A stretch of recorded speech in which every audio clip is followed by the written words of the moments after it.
Ladies and gentlemen, here it is, the most listened to radio show on the planet. Even the other stations are tuned in too.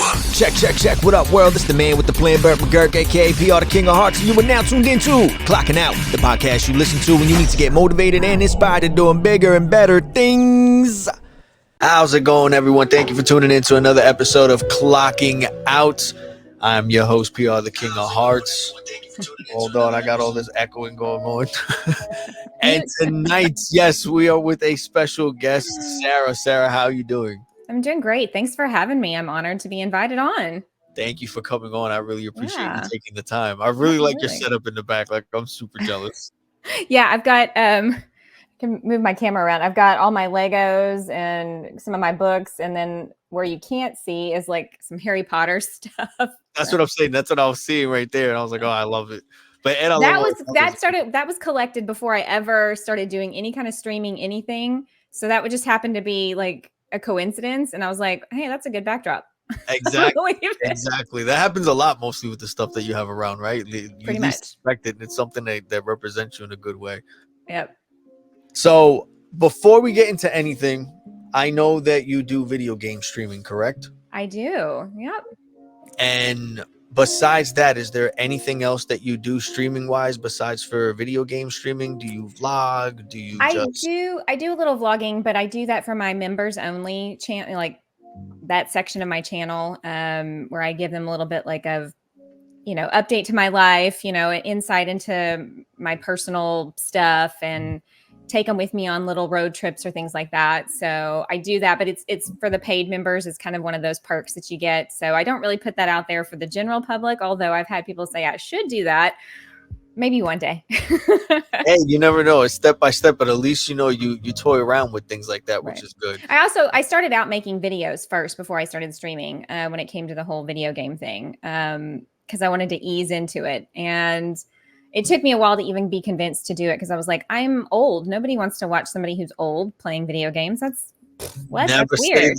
Never say that. That used to be in my mind too, man. I'm telling you, and it's totally different. There's people out there that want to see what we're doing and know more about us. Well, actually, there's a lot more people my age playing video games than people would think. So I feel like I've hit my target demographic, and there you go. Exactly, I hear you. So before we get into anything, let me give you the floor so you can introduce yourselves to our streamers, listeners, and supporters. Perfect. And give them a brief little intro to who Sarah is and what your background is with video gaming. Okay, well, my name is Sarah, and I go by Serendipity Plays on YouTube and Instagram. I don't have Twitter. I don't have Twitch. I mean, I have a Twitch account, but I don't stream on there. And I do have TikTok, but I barely post because I'm terrible at social media. I'm sure Gary Vee would be very disappointed in me. But I've been playing video games since I was like, I don't know, 7 years old. And one of my friends invited me over and we played Atari. That I got hooked. I was like, this is great. And then one year for Christmas, my brother and I got a Nintendo NES. And I've been playing video games ever since. And it's my way to sort of decompress and relax and just, have fun with my family, or have fun now with all the people that I play with online. And I've made a lot of really amazing friends, and it's a nice way to kind of wind down your day if you need to, but also I feel accomplished in some of the things some of the games I play. I do a lot of building and decorating and creating these whole like spaces, and it's like a little creative outlet too, I guess you could say. So about a little over a year ago, my oldest daughter and my kids in general were like, Mom, you should do this. You should stream. You play all these video games. You should do that. And I was like, nobody wants to watch that. That's not a thing. But after time, I was like, okay, well, maybe, just maybe I'll just do it for fun, And I started preparing and recording some videos and learning how to use OBS and how to edit videos and all the things that go along with that, because it was like kind of a new world for me. And I'm not very technically literate. So I decided to make a video series of me building this sort of tropical hotel resort on this one game that I play, and turned it into a video series and launched my channel with that. And the rest, as they say, is history. So it's been a really awesome year.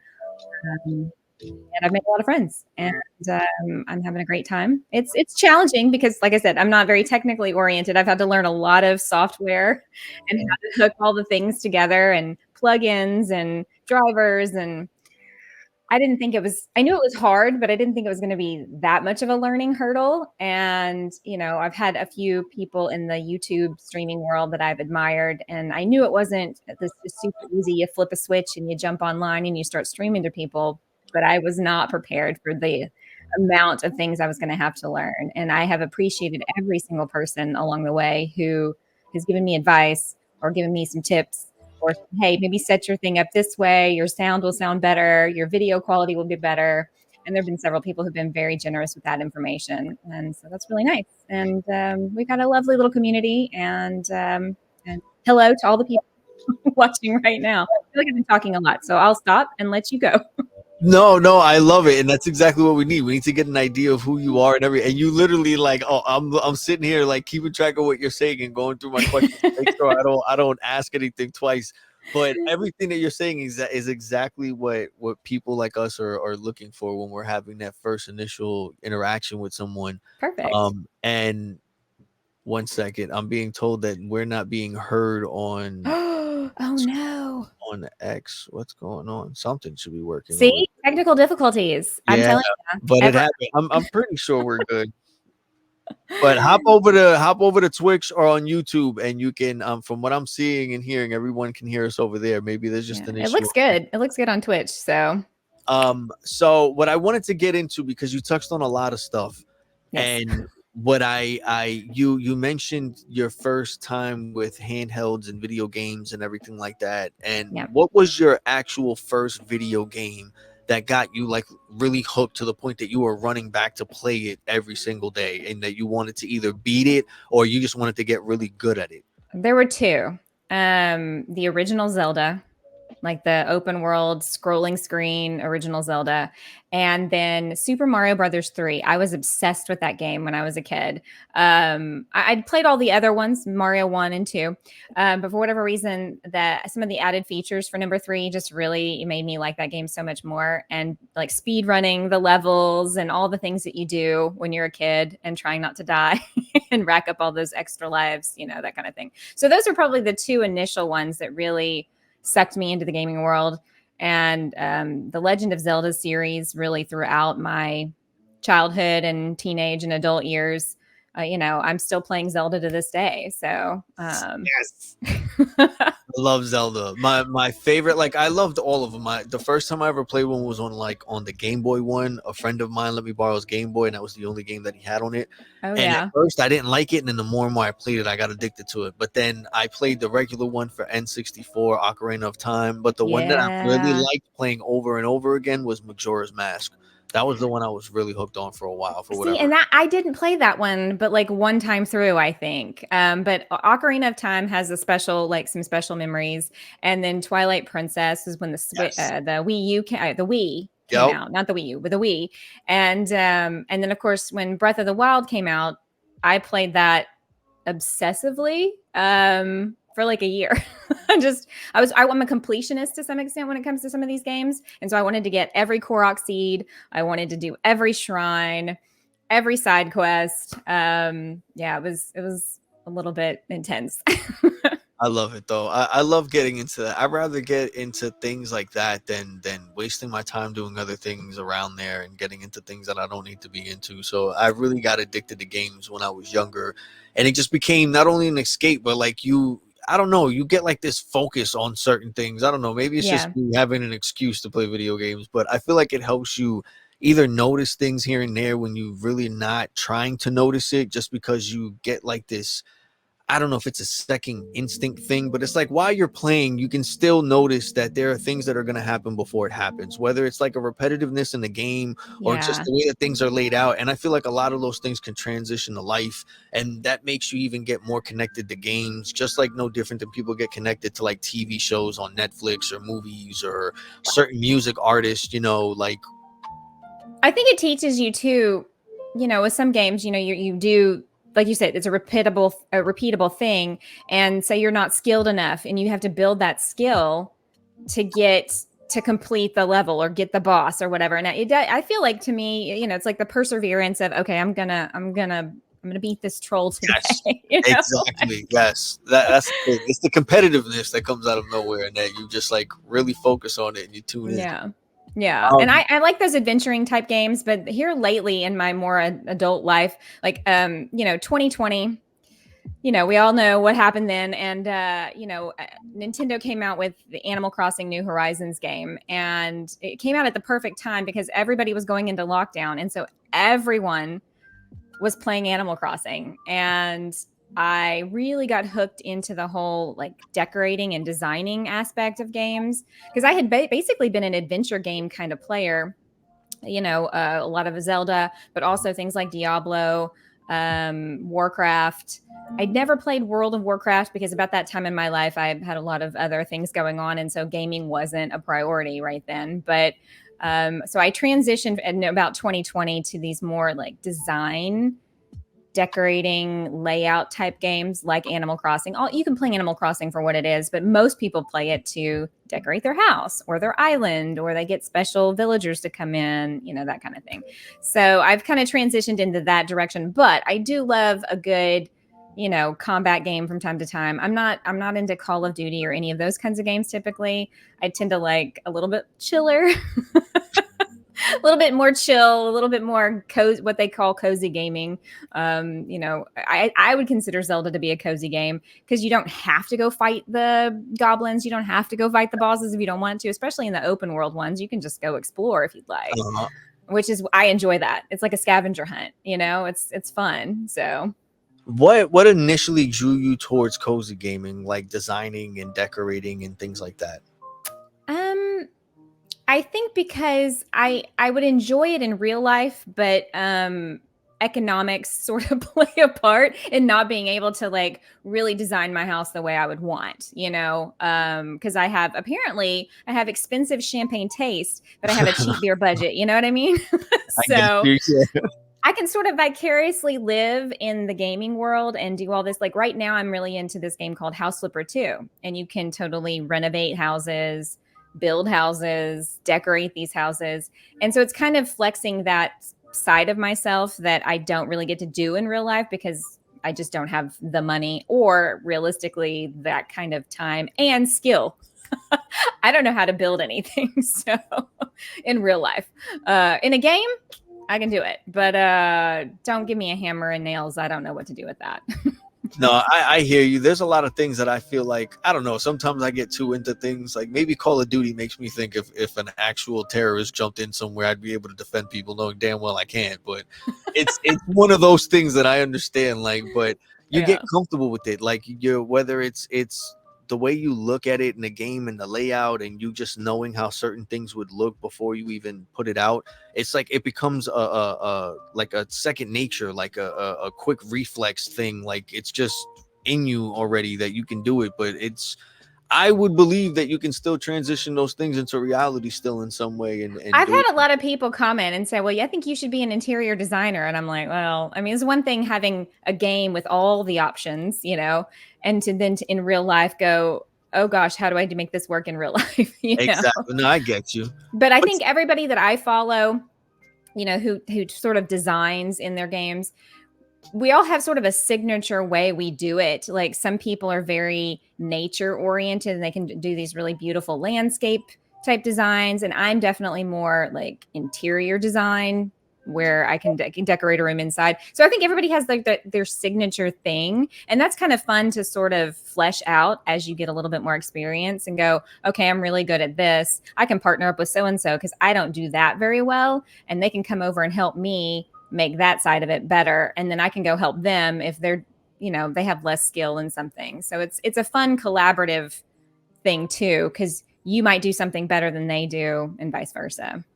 So. Yeah, no, I agree with you. And I like that though. I like that people think like that and that they're willing to either share or be open and just not even just document their life or anything else other than the fact that they enjoy what they're doing. They want to share it with other people, but at the same time, they're willing to do that in a way that is not only motivating people and giving them the courage to do it themselves, but you're offering to help as well. So Yeah. it's like it's a thing that comes full circle, and that's what I really like. I think we just need more of that because You build a community. You build a yes, community with people. yes, And of course the state of the world, we all feel so disconnected, especially during COVID, but we're coming out of the severe COVID times, and I feel like people don't know how to be in community anymore. 100%. And so that's more important than ever because, when we get so disconnected as a society, we feel like all these differences are dividing us when really we have a lot more in common than people think. And if you just sit down and like play a game together or whatever, it doesn't even have to be that, but I feel like it's one of those barrier breakers, because I'm in this, big group of people and we don't all think exactly the same. We don't all agree on everything, but that commonality really brings a bond that wouldn't have been there otherwise, probably. No, I agree with you because you share it. It becomes a personal thing, and I've noticed that a lot with a lot of communities. Everyone just finds themselves like some of them aren't for certain people, but the more and more you look, you always come across the right. Like they always say, find your tribe, and Yep. you always come across your own tribe. But then at the same time, it always grows from just these complete strangers to friends online to people that feel like they're family, and it's just because Exactly. all of you at some point you're there for each other, but you're also sharing more and more of yourselves on a personal level. And it's just crazy how it goes because I remember growing up, you wouldn't even be able to think of doing that with people online. Right. It was weird to if you would even say that to someone, they'd be like, yeah, okay, you're talking to a complete stranger on God knows where, and they're just Yep. okay, trust them with everything, like. Yeah. But and now it's like the norm, which is just it's crazy. Like I remember being a teenager. I was in like my senior year of high school is when the internet kind of exploded, right? Everything was www dot whatever the website was. And as I was going into my freshman year of college, it really, everybody was getting email addresses. And so, it's funny that the juxtaposition of back then your parents would tell you, oh, you don't talk to strangers on the internet. And now everybody talks to each other on the internet. yes, It's just, that and the whole thing of like they're getting into strangers' cars using Uber and things I like that. It's know. like Or having them come to your house and deliver food. yes. Yeah, that's the thing. Like the more and more you think of that is crazy. And then at the same time, a lot of things move onto that space into community and to connecting with each other on a more personal level like that. And it Yeah. normally starts with something like video gaming and Yeah. streaming, talking to people online and then finding each other's social media and then wanting to like it always builds up. I know that there's people that I grew up with that they became friends with a lot of people that they're still close with to this day that were in their marriage and they look like their family that they met from playing Xbox 360. Like Right. it's things like that you wouldn't really expect, but it's like some people don't understand it, and other people, when you don't really have anything else but gaming and communicating with those people online that you feel are the only ones that match your tribe, like that you build those bonds, and then sometimes you outgrow things and sometimes you don't, and you find other ways to keep things going. But Yeah. what I wanted to ask you next is that speaking about all this community and everything like that and social media and everything, you don't have any social media besides your YouTube and your Instagram, and you've been like, is that like a conscious decision of for like specifically, or like I do think it you just sort of evolved because I've had all of them at one point. And the older I've gotten, the more I just have tried to simplify my life. And I don't enjoy Facebook anymore. And I was almost never on Twitter. I think I had an account for like 3 weeks and was like, this is terrible. I never want to be on here again. I So I was hear like, you. I'm out. And so I never got back on. And Instagram, I was a professional photographer for 15 years. And so Instagram back in the day was showcasing your photography. And so not just my business side of my photography, but also my personal, like what I took for me, like landscapes and things like that. And so I was always really big into Instagram because of my photography background. And YouTube, I got interested in YouTube when Animal Crossing came out and I wanted to consume Animal Crossing content. I was like, well, how's everybody else setting up their thing?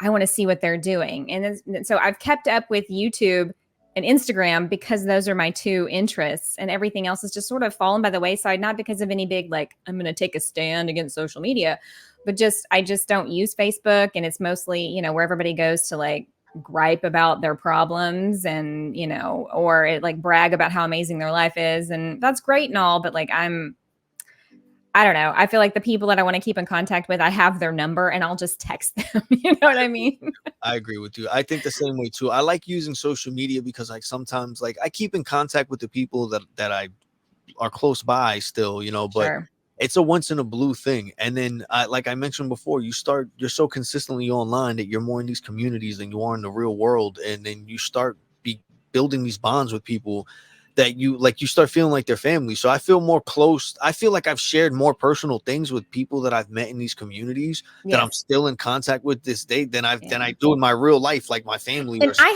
I have plans to meet some of these people in real life because they do live, within driving distance or whatever. Even the ones that don't, like I'm looking at, okay, could I get a cheap plane ticket to go visit this person? And I have some friends now because of this game we've all love and play and have been playing for the last couple of years called Dinkum. It's about Australia. It's like the first game I've ever seen. It's like an adventure game, but it's also become this sort of creative building game as well.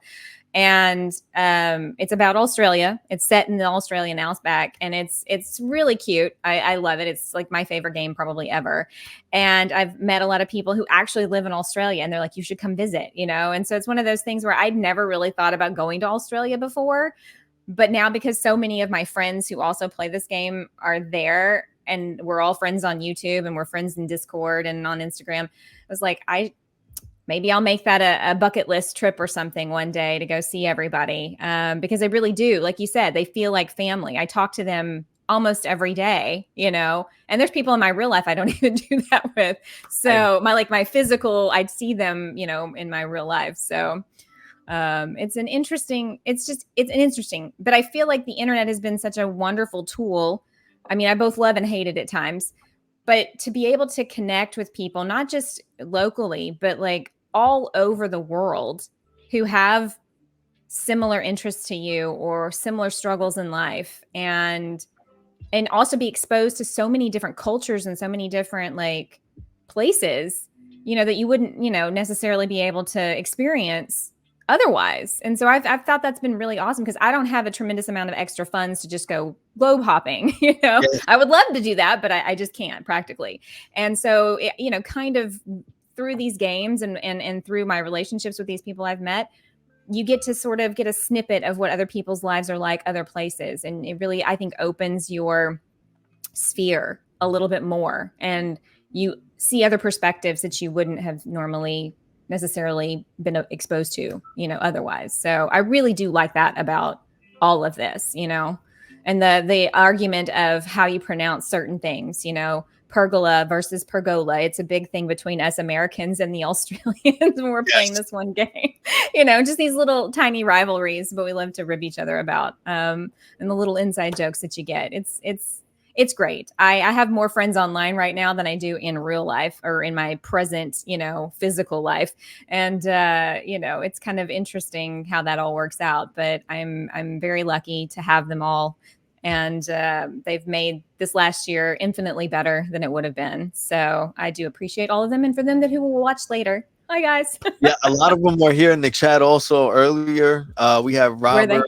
Robert was in here in Awesome. YouTube. We also got Christian. Hey guys. A lot of people here on YouTube. I'm just like trying to scroll through the chat. Well, I got so too into the conversation, and then Megan's in here also. Full Hey, Moon Megan. Children is here. Nacho's here. Who else did we got? Is Nathan here? No, I thought Nathan was in here. But before I get distracted, I wanted to ask you, you're talking about your community and everything like that you made and you started on YouTube, and you mentioned earlier like starting using OBS and everything and slowly start making your way into like, starting the stream. What was it that had you start focusing on like specifically YouTube and not Twitch or not, Kick or, Facebook or, what was it that made you stick to these two? Because, a lot of people, me, myself also, and the reason I'm asking is because I want to know too, you definitely have more experience streaming than I do. And I would always want to mix things up and try, a streaming video gaming along with some like real life vlogging streaming thing, like a whole bunch of different stuff. So what is it that made you stick specifically to YouTube and Instagram? That's a good question. So YouTube, because I had kind of hopped on YouTube in 2020 with the Animal Crossing craze and was watching all these content creators make videos and live stream Animal Crossing, it's kind of where I started. I knew Twitch existed, but YouTube, I'd had a YouTube account since YouTube became a thing. So I was like, well, YouTube, it was just easy. It was there. And that's where I was, that's where I'd go and search for how to build X thing in Animal Crossing and would watch videos. And I would do the rabbit trail, go down the rabbit hole of, exploring different content creators and looking for different things. And so I've been on YouTube for the last 4 years, following several different people and like really getting involved in their chats and their communities during live streams. And I kind of already built up sort of, at the time I didn't realize it, but I had built up like sort of a ready-made audience by having all these relationships and chatting with people in different streams or different Discord channels or whatever. And so when I went to kind of make the decision to like, okay, maybe I'll do this too, the natural progression was just to stay with YouTube, even though everybody's like, well, if you're going to stream games, you should be on Twitch. And Twitch, for whatever reason, seemed so much more intimidating to me, even though everybody says it's way easier to stream on. Yeah. I got to do everything the hard way, apparently. It was just what it was familiar to me at the time. And I've had people tell me, and it is a goal for me in this next year of my channel to maybe branch into Twitch and do some dual streaming, stream on Twitch and YouTube at the same time. But again, being so technically illiterate, that I'm doing good just to stream on one platform usually and making sure that's all working correctly.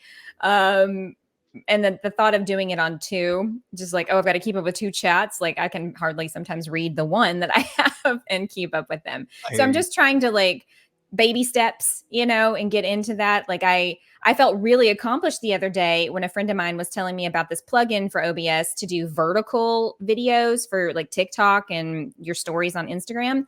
And I learned how to like push this button on my keyboard to go, it does this backtrack thing where it'll record the last 60 seconds and it makes these great 60-second shorts that you can put on YouTube or your Instagram story.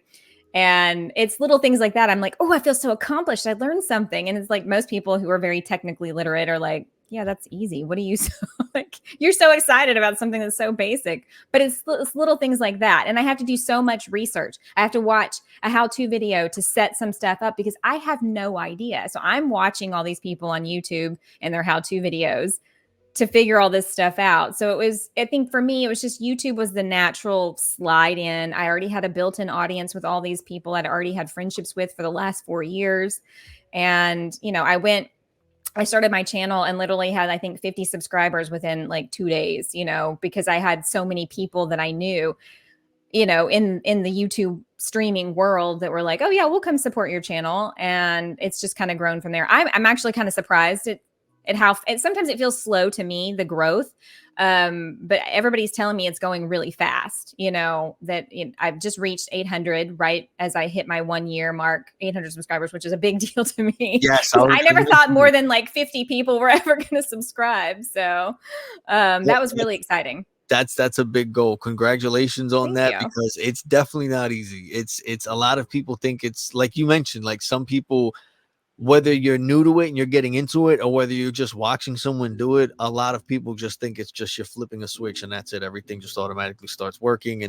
But then the more and more you do it, you start realizing that there's a method to this madness of why people do things like, and Right. they, Well, the very first time I ever streamed, like I had been doing videos for several months and releasing them several times a week.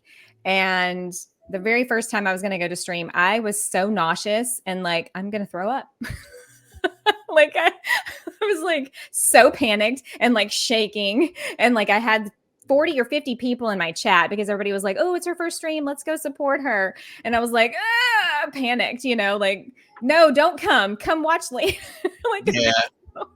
No, yeah, that happens a lot. I get the same way too at first, but now it's like I try to do it so often that it like I want it to become second nature. I don't want to second guess it. I don't want to now I just like hit the go live button and I'm just like, hey guys, what's up? And literally I'm walking into the room right before I'm supposed to start. Whereas before I'd sit there for like 30 minutes and like, okay, what am I going to say? How am I going to do this? Like I'm going to get this script going in my head. And if any of all the people on YouTube watching right now that are a part of my community, they're like, she just wings it every time now. There's no script. It's just stumbling over words. And I feel like to some extent, when it is overly produced, I do enjoy those videos. I do enjoy those streams where it's very professional looking and it's all fancy and wonderful. But I do enjoy and appreciate people who are a little bit more like me. It's very organic. It's very real. It's like, oh wait, my stream deck isn't working, y'all. Hang on just a second, Yes. because that's life. Life throws you curveballs, and it's not always perfect and wonderful and super produced. And that's how we roll over here. So. No, it's 100. I agree with you, and sometimes it's better because, like you said, it's not only is it just life, but it shows people that you're human. You make Yeah. mistakes, things happen, but it's also showing them that you have the experience to adapt on it. That you've been doing it so much that okay, this has happened once or twice before. I know what to do. I know to like, and it helps you out too. Because it's me when I first started. If I didn't know why certain things weren't working, and someone said they didn't hear the sound, or it was I'd totally just give up and look at it as an excuse. You know what? Tomorrow or next week, we tried. And meanwhile, it was probably like the simplest thing, like jiggle a wire or something. Like, so now it's like I'm more worried about staying consistent because, like, the reason Mhm. I like doing it, yes, I enjoy what I'm doing. But in all honesty, like you mentioned, around COVID and even before then, there's a lot of times that I would spend many, many hours just watching people stream and everything.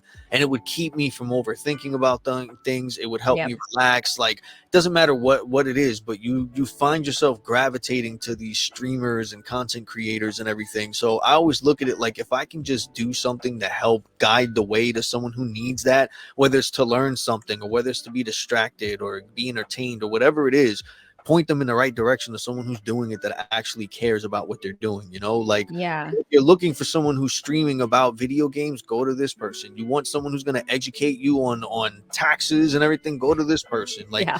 and that's what I'm basically trying to do because I know it's like you mentioned, like when you're trying to learn something, I look at it, the only two places people go to because they don't really network or join communities such as this where you can actually ask someone and they're willing to help you. They go to either YouTube or Google. That's like the main thing. They go to Mhm. Google to see what it is. If they don't explain it, they go to YouTube to get it broken down to them, and then they repeat the cycle. And then so it's like what you're saying. Like YouTube was my home to a lot of things. I didn't know how to use any of this shit, but YouTube, you could definitely find anything on YouTube or TikTok now. TikTok is that's another Oh monster. yeah. I call it YouTube and TikTok University. I have learned more Yes. things since being on both of these platforms than I probably ever did in school or during my college degree. Like 100%, 100%. And it's crazy. And what bugs me out also is like my son. My son will always do something. And I'm like, where did because it's my son. I'm like, I know you've never been around someone to teach you that. So where the hell did you learn this? Like, and it's like TikTok or YouTube. And I'm like, what do you mean? He goes, yeah, I go in here. I was like, but you shouldn't even be able to see that. Yeah, but then I found a way around that too. I do that. I'm like, oh my Jesus. Like you just know all the little but it's again, it's those things like when you really want to figure something out, especially nowadays, like that's why I feel like I really like I believe school is good for experience to get like real human experience and know sure. how to be responsible with things. Yeah. But I feel like that shouldn't not being able to go to school shouldn't be an excuse for you not to really try and learn something new or try and perfect something that you really care about or you're interested in. So it's like whether it's streaming or doing photography or whatever, a big part of it nowadays is everything is online. It's social media. You have to have a social media presence because Yep. again, everyone goes to YouTube or Google to find you have a business. Okay, let me look you up. If Yep. it's not that they want to try and get a sample of what you're doing before they buy into it, it's they want to see exactly what the quality is or what it like. It's a whole bunch of different things, but at the end of the day, it's like you go through the steps of learning one thing, and then you're just like, I'm just gonna focus on this, and then you start noticing, you start trickling down to this, and then that, and then software, and night. Next thing you know, you got boom mics and all these freaking things, and you're like, all I wanted to do was record online. Like, Yep. exactly. It's me, and I got a little one, and my thing is like $12, and then I got, but it's been hanging in here. So until this day, it's just You like, don't, and here's the thing for anybody out there, you don't have to have super expensive equipment. Now, I've gotten lucky and was gifted some things for birthday and whatnot, and have really nice lights, and I have a stream deck and things like that. But you don't have to have that kind of stuff. And I like what you were saying about how learning and experience. I'm not technically literate, very well. I can learn something if I have to read and watch videos, but it takes me longer than somebody who's a little bit more like they gravitate towards that naturally. Being, the older we get, I think I've watched people in my life just stop learning, stop getting growing as a human being. And I don't want to do that. I want to continually learn to do new things, push the boundary a little bit, take myself just a little bit outside my comfort zone. So I do something, I'm just pushing a little bit, not a lot, but just enough that there's some growth and there's some change. And it's not just in learning all this technical stuff, but in my just life in general, whenever you do things that make you just a little uncomfortable, like, I don't know how to do this, but I guess I'll figure it out. I think you expand that number one, your knowledge, but you also open yourself up to way more opportunity and possibility because you're pushing yourself just a little bit, and I think some people make the mistake of pushing too far, too fast, too hard. And you got to figure that balance out. At first I was only going to release a video once a week. And then I decided, no, I want to do that more. I've got all these ideas. I want to do more things. And so now I'm doing videos, I'm doing shorts, I'm doing live streams, and being consistent. Like you said, you have to be consistent in this world to really grow and keep, and I feel like the reason why I was able to get to 800 subscribers in a year was just having a schedule that everybody could rely on. Okay, she's going to stream on these days at this time, these games, and she's going to have videos come out on these days. And when people become reliant on that, it becomes a part of their routine, and you become a part of their daily life. And it's a really cool sort of symbiotic thing, that works together. So yeah, consistency. I know we kind of just rabbit trailed there all around the bend. Yes. But when you mentioned that, I was like, oh yeah, consistency. Because every single content creator that I admire, that I look up to, that has 50,000 plus or more subscribers that I've talked to, that's their thing, consistency. Now I have to work a full-time job, so I'm not streaming all day, every day, like a lot of the pro streamers do. So I can only do what I can do within my work schedule. But, some of these guys, that's their job, and so they stream maybe once or twice a day, and they have videos coming out every day, and they're generating just a tremendous amount of content. And one day, maybe that'll be my full-time job, and that would be super awesome. But right now I got to go, work in the coal mines like everybody else. Yeah, no, it's the same with me, and it's the same with a lot of people. I believe a lot of people still have their regular 9-to-5 jobs, which is why I wanted to do something like this. I know that there's a lot of people that want to be either content creators or start a brand or do their own business or just stream online, whether it's that they want to give advice or share what they're talented on or whatever. And I look at it that we have a lot of people that want to do that, but then to the ones that we actually see doing it, it seems like they're doing something impossible, and it's really not. And it's like you mentioned, you go through the steps and you start doing stuff, and then you really don't realize that you're literally learning all this stuff and going down this rabbit hole. And it's not that you're not trying. Like you think like you're just losing yourself going from one thing to another, and little do you know, you're really building those steps and those things that you need to do exactly what you envisioned in your head. And a lot of people make it seem more impossible than what it is because of the fact that, like you said, online, some of them want to fake their lifestyle or make it seem some type of way. So it looks really intimidating that you can't really hit the person up and be like, yo, how did you do this? Or why does this look like this? Or how did you get this effect? Like simple things, but being that this is the person that introduced you into watching that or being interested into even thinking about it, like it's the first person you gravitate to, like you mentioned, like you mentioned Gary Vee before, and it's like like that. Sometimes I overthink of things and I was like, I shouldn't even post this because I don't got another 30 videos to follow it in an hour. Like, what am I going to do? So it's like you overthink, but then the more and more I realized that I started doing little steps, there's people that actually appreciate those little steps, and they grow with you, and they start building with you, and they start seeing your growth. And so it's like, it's this whole process that, like, again, I mentioned, there's a method to the madness. And as much as some of us are looked at like we're too crazy for taking that step to try something new and start from scratch and not have connections to get like 1 billion followers or have the funding to do this extravagant event and get all the fancy equipment, like at the end of the day, it's being consistent. The more consistent you are, and the more that you show that you care about it and you respect it, and you're putting in the time to research what type of mic you need. And after your first streams that you need a better mic or better lighting in the back, but they see that and they respect it. And not only that, you're showing more and more of yourself, and that's what I feel like really builds the bond between the creators, the streamers, and the communities. And I just love it. I still feel like Absolutely. I'm learning as much as I can still. So when I hear other people say it that I see are clearly doing a lot more than I am and have a bigger following and a more consistent like flow of things, I look at it like, you know what, there's a lot of things that I can learn from this, so let me pay attention, because obviously it's working for them.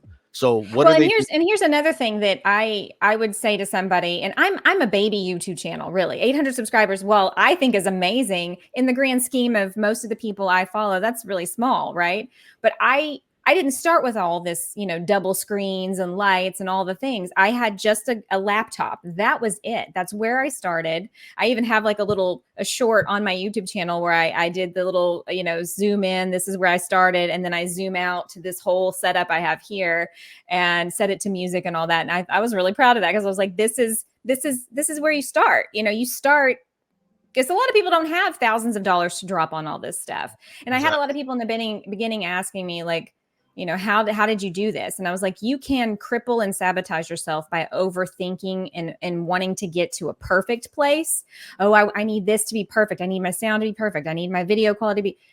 If you do that, you will talk yourself out of it. 100%. And so I was doing that to myself. I was like, in March and April, I was like, oh, I need to do this. I need to do that. And finally, I just started recording and started working on editing it. And then I released the first video, and it was like, I'm going to learn as I go, because if I wait until everything is perfect, I will never get started. I will find some excuse to keep backing off. Oh, well, this didn't work out, or this didn't work out. And I can't go back and watch the first videos I did, because I was like, what was I doing? And probably a year from now, I'm going to look at the ones I just did today and be like, what was I thinking? So it's an evolutionary sort of growth process. And for anybody out there that wants to do it, if you think you don't have the stuff, we all started with, sometimes it's just a matter of having your phone. Maybe you're not a gamer. Maybe you want to do vlogging, or you want to get into being an influencer for yoga, or whatever the case may be, whatever your interest is. You don't have to have a lot of fancy stuff at first. You just get started making something. Yes. Because as my husband's a big Gary Vee fan, but and I've listened and heard through osmosis, but really you just do, don't think about it being this, production. Just create content. Don't generate, make it authentic and genuine. If you're out and you want to start vlogging, then just hit that go live button and figure it out as you go. Okay, that was really dark. People couldn't hear me as well. Next time, let me do this, this, and this, because nobody's going to have 100 people join a stream on their first go anyway. So you don't really have to have this big, elaborate production. It can grow, and they'll, like you were saying, it'll grow with you. They'll be like, oh, this person's genuine and normal. They're like me trying to figure this out. They're like a baby giraffe trying to learn to walk, figuring all these things out. So I think it gives people the courage, because when you do have this really, and I'm not slighting them in the least, but any of those YouTubers have these really produced and beautiful videos with all the production stuff, that can be really intimidating. When you see that as somebody who's just starting out, you're like, well, I'll never get that. I'll never be able to do that. So I feel like those of us who are fairly new to the game, sharing it's not always going to be rainbows and sunshine. Sometimes this doesn't work out great, and the sound is terrible, and the technical thing didn't work out, and the internet dropped, and my stream stopped, and that's real life. And people are going to be a lot less intimidated. Oh, well, they are having all those issues and they're fine, so maybe I can do it too. 100%. I agree with you on that. And that's why I like when people share their experience, or share, whether it's behind the scenes or like literally, like you mentioned, like you should have started a stream a while ago or whatever, but still it's like you show up and you're able to share that with them, or they're able to see it. It's those things that don't go unnoticed, but it's also those little things that make it what it is and make it more personal, in the sense that they know you're a human being. You're a regular person just like they are. You got a regular life. You're late because you had work or whatever it is that's going. Like, it's those things. Like, a lot of people would look at it like, what is this? What am I doing here? And all this, you don't even show up on time. And but it's those people that you really not focused on. You're focused on the people that are here, and they understand that you either had an important meeting today, or you had to go to a recital for one of your kids, or you're going for a job interview, or whatever it is. Like you share those things with them, and the people that matter and that really care about you remember it. And they're the ones that say happy birthday to you and how you doing and check up on you. And it's all those little things, but it's like it goes from being one person and it trickles to like a whole army of people that you don't even know exist, and they're just there at a second. Like you go one day like, I'm not gonna stream, who cares? And then you got 11 people in your inbox like, yo, what's going on? We didn't get the video. Are you okay? Yeah, exactly. And then it hits you like, wow, like, okay, like one, people really care and they notice, and at the same time it's like, yo, like someone needs this for whatever reason it is, and it's a good feeling. It does get overwhelming sometimes, and I try to say don't think about it, because it's not that I have a million people or anything like that neither, but at the same time it's like even the handful that like hit you up or ask you about this and that, or how this is going and what's your next plan for this, like it gets to a point where you're like, all right, like people actually like what I'm doing and they actually care and they want to see more, and like so it gives you that fuel, that extra like gas that you need to just keep moving forward with it. And like, I think that's why I like streaming. I'm not great at video editing, and so I have tried to refine my process when it comes to recording videos. Because on YouTube you have to have all three. You have to stream, you have to have videos, you have to have shorts in order to really keep pushing your channel out there. And it's a lot, right?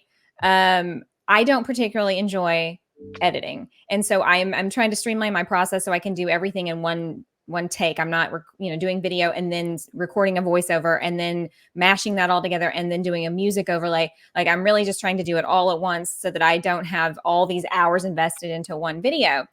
Streaming for me though is that instant interaction with the people who are in my chat. I love streaming because you get that instant feedback from people. Say I'm building something in a game and I'm decorating, and I'll be like, I don't know which one to use here. What do y'all think? And then they'll give their input and they'll tell a story about, well, I used it in this and this is what I did. And it kind of creates this whole conversation.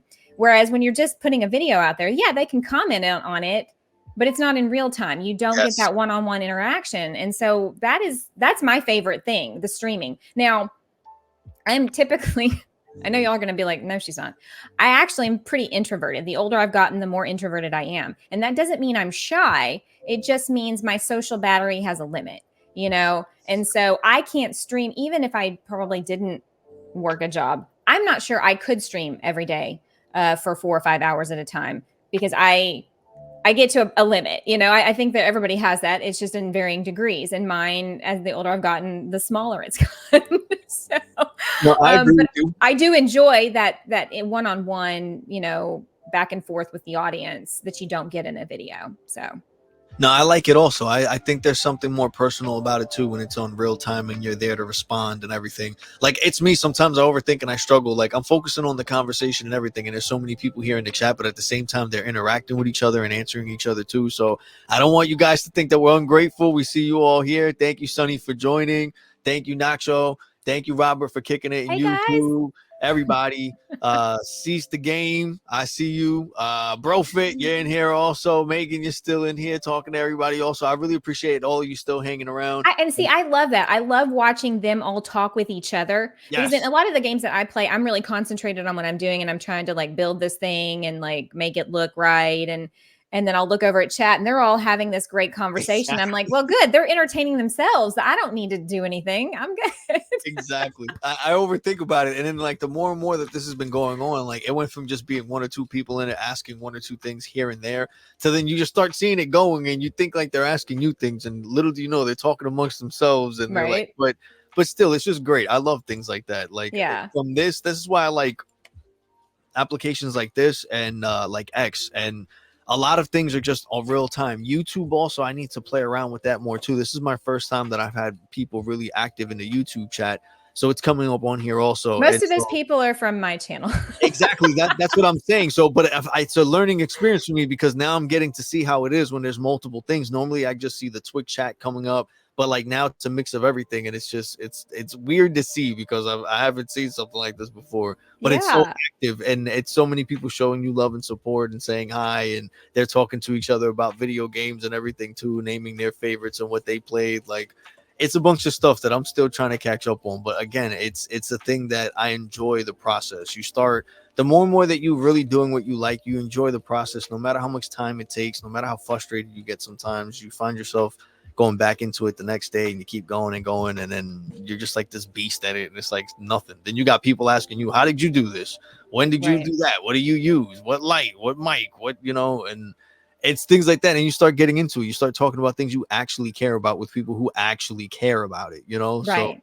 Yeah. And for me, being, I was a child in the 80s and a teenager in the 90s, and girls didn't do a lot of, like, at least the people in my circle, gaming was for boys, right? Girls didn't do that.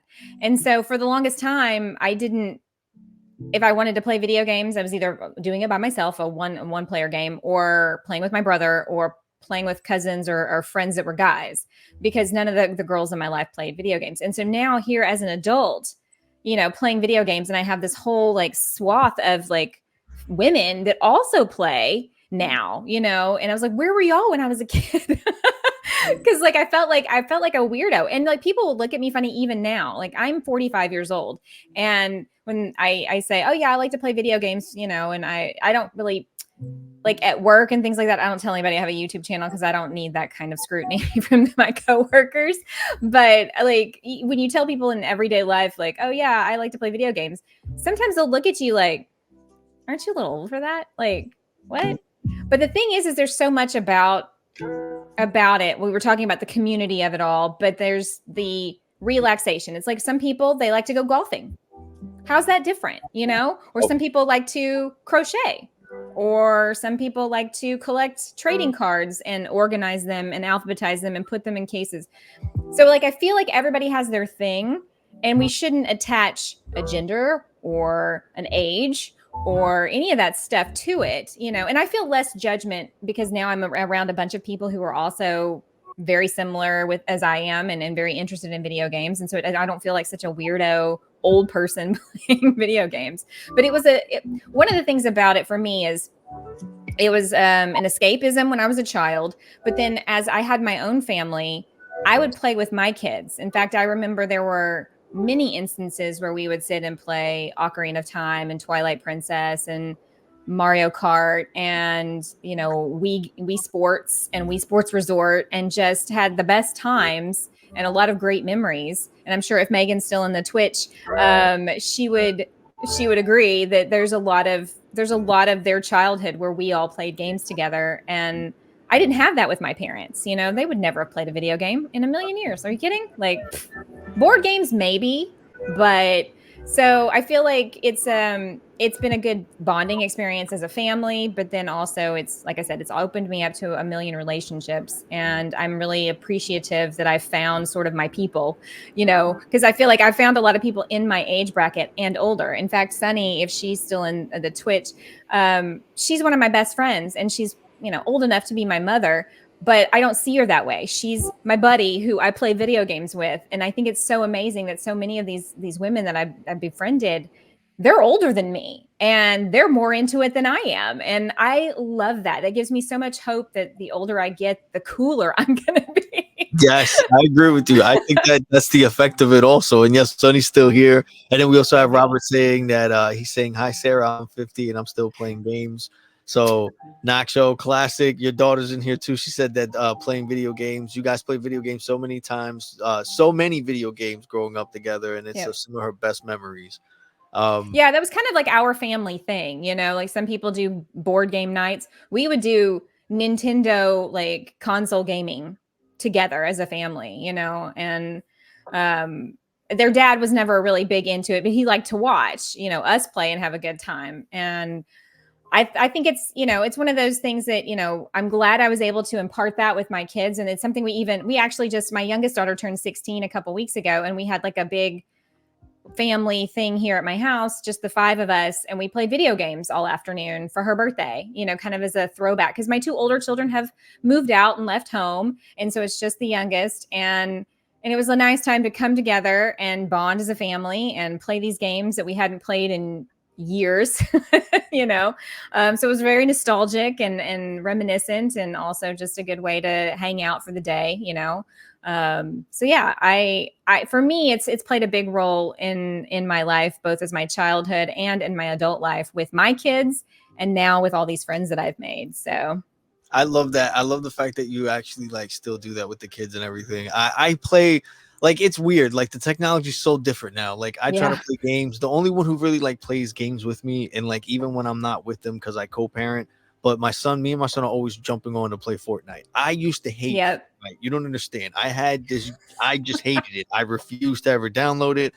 But then my son, he's like, we got to play together. So I'm like, all right. Me thinking yep. he's going to be like every other little kid that wants to play Call of Duty. Nope, he wants to be on Fortnite. And I'm like, okay, this has definitely a bigger attraction. And I understand why he chose that over Call of Duty.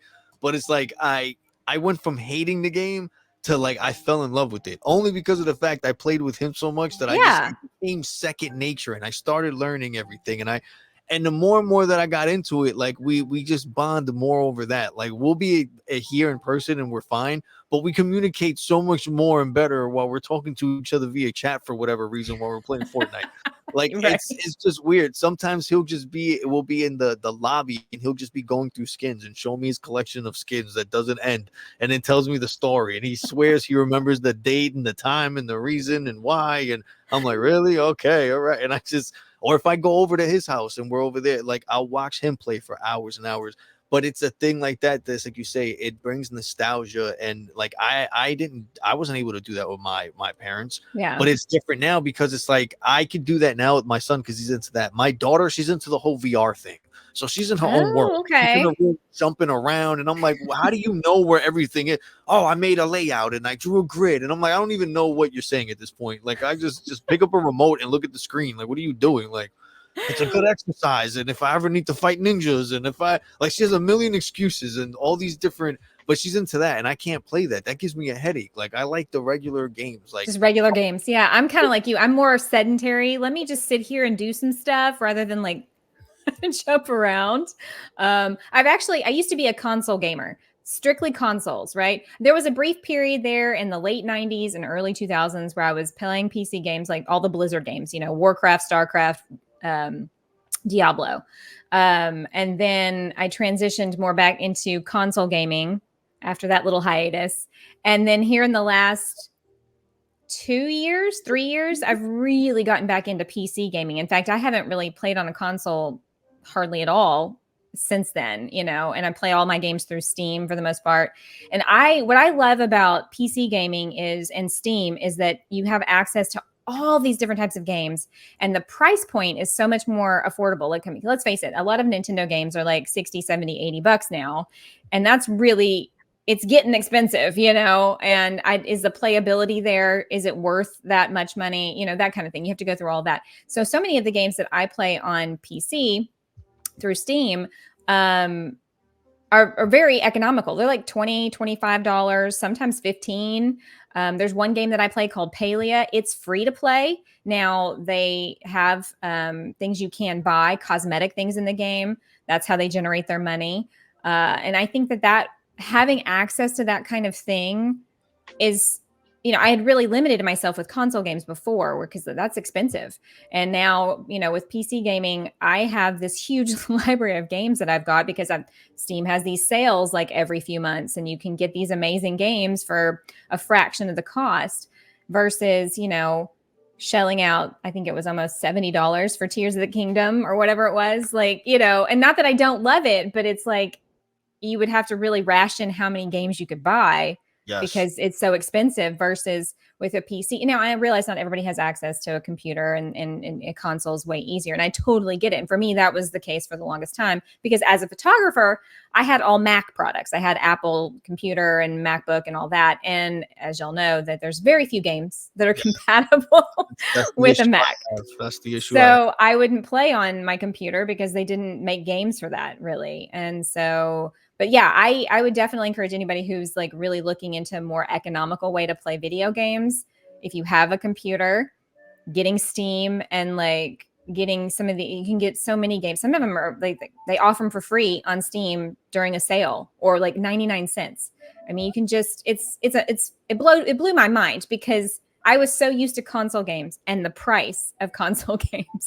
And then I come over to PC and I'm like, I can buy 4 games for the price of one. Like, what? Yes. It's crazy. That- So that's that's another thing I really enjoy about this world too. And there's so many games that I never would have necessarily been on my radar that I get, people come in my chat and like, hey, have you heard about this game that's coming out? And be like, no, let me go Google that real quick and be like, well, that looks really cool. That looks right up my alley. And so it's expanded my horizon too in the types of games I would play versus, 5 years ago when I was like, no, I'm just going to play this, this is what I like, and not really branching out too much. So Yeah, I think that helps also. That's one thing that I really don't like. Like, you would think that because everything is mostly a digital download nowadays when it comes to console stuff, that the price would be a lot more reasonable because they don't have to worry about manufacturing the CDs and putting out and like it going to waste if no one buy like it. There's none of that. So that should really lower the cost, and still it's like it's doubled. Like, yes, you understand the graphics and designing and all that,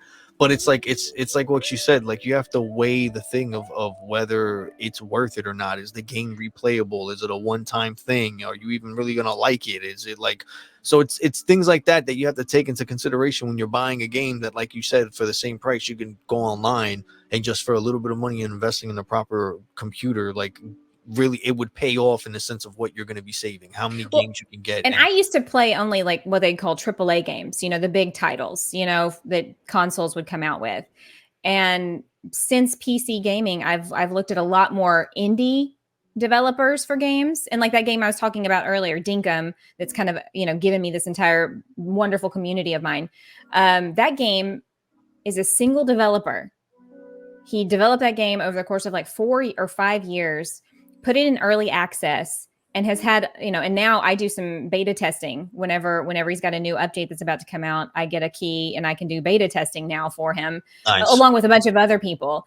But that's another aspect of it that I would have been allowed to do if I still played only on consoles, because with PCs, you get these developers, sometimes just indie developers that are just one guy in his house developing this game, and he needs people to test it out for him, or he's going to release it, but then he's going to work on it and continue to work on it as the game is out. And then, I think he's going to do full access, hopefully, I think soon-ish in the next, 6 months or so. And it's just really beautiful to watch that process and be kind of part of not in the middle of it, but sort of in the peripheral of it. And like, hey, I tested that part out and oh, I found this bug and he fixed it. And, things like that. So you get to play a very, very small role in this game in its development, which I think is really cool. I really love that also. Hold on, what's going on? Someone just did something and I'm new to this, so I'm kind of there's a hype train going on. This is my first time experience. Oh, yay, look at that. So thank you. And we got five gifted subs from, hold on, I'm trying to read it now. Anonymous gifted. Okay, thanks, Anonymous. Great. Thank you, Anonymous. That is awesome, dude. Congratulations. I really appreciate that. Thank you so much. And I'm going to be honest with you. This is all because of you, because you are really, really amazing. Like, you're hitting.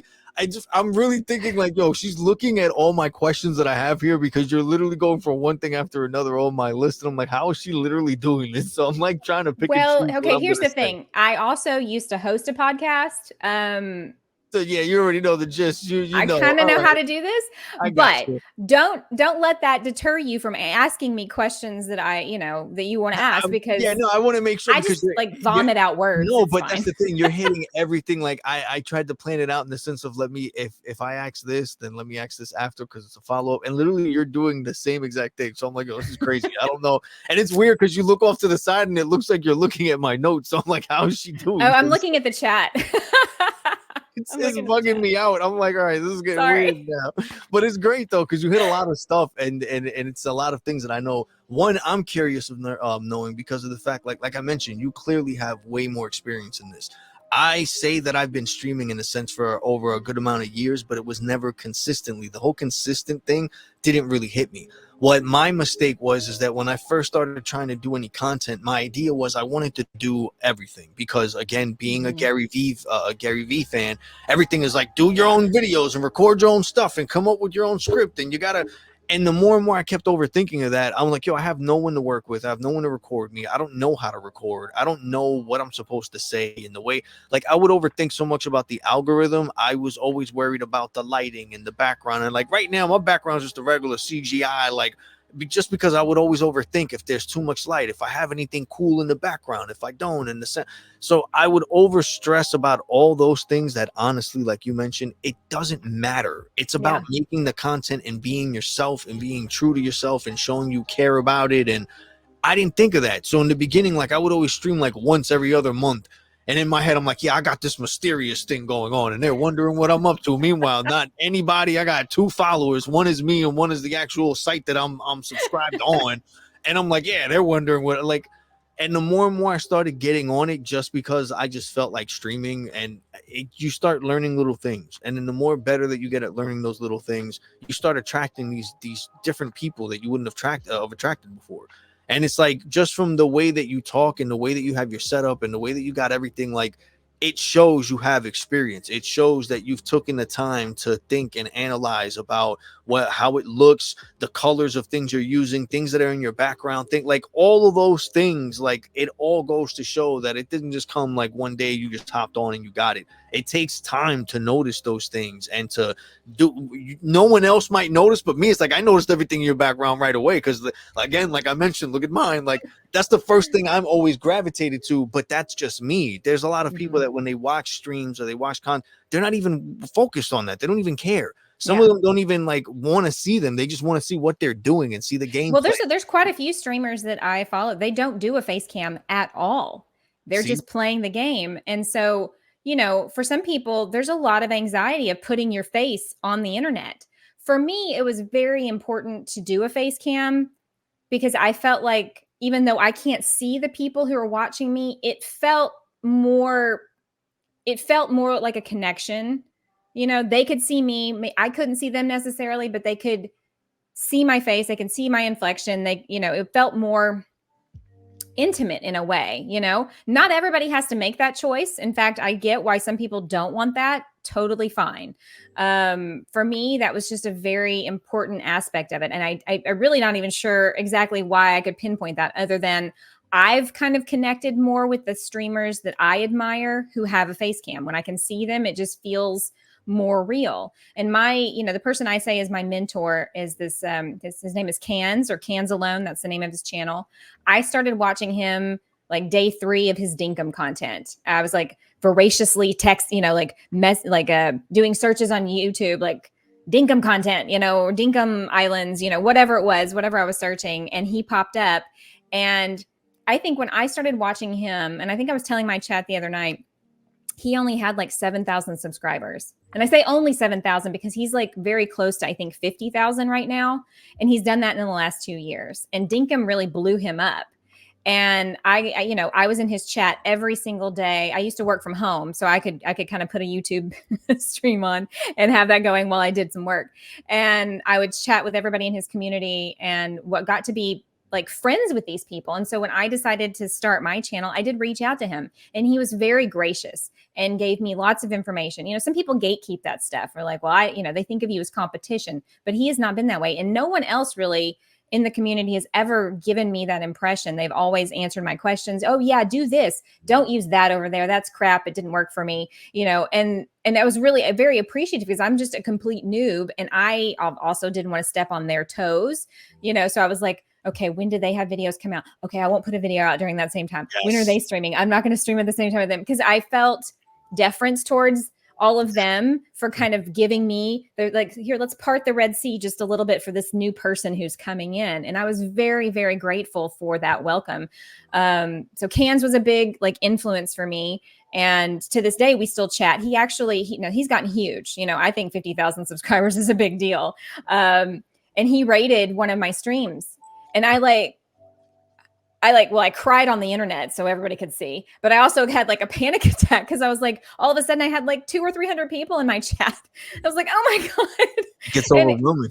and he did that because he was like, he likes to kind of pay it forward. He was like, and it was very, very generous of him to bring his community over. And a lot of those people I had known for years anyway, from the other content creator, Tagback TV, who was the Animal Crossing. He was what got me through Animal Crossing in the pandemic. And I'd met so many people through his channel. And now he's got like 1 million subscribers, which is, I think, what we all would, aspire to have at one point in the future. But whenever I started watching him in March of 2020, he had about 100,000 subscribers. And now he's got almost 1 million. So in just the last few years, I've watched these people blow up. And I know it wasn't easy.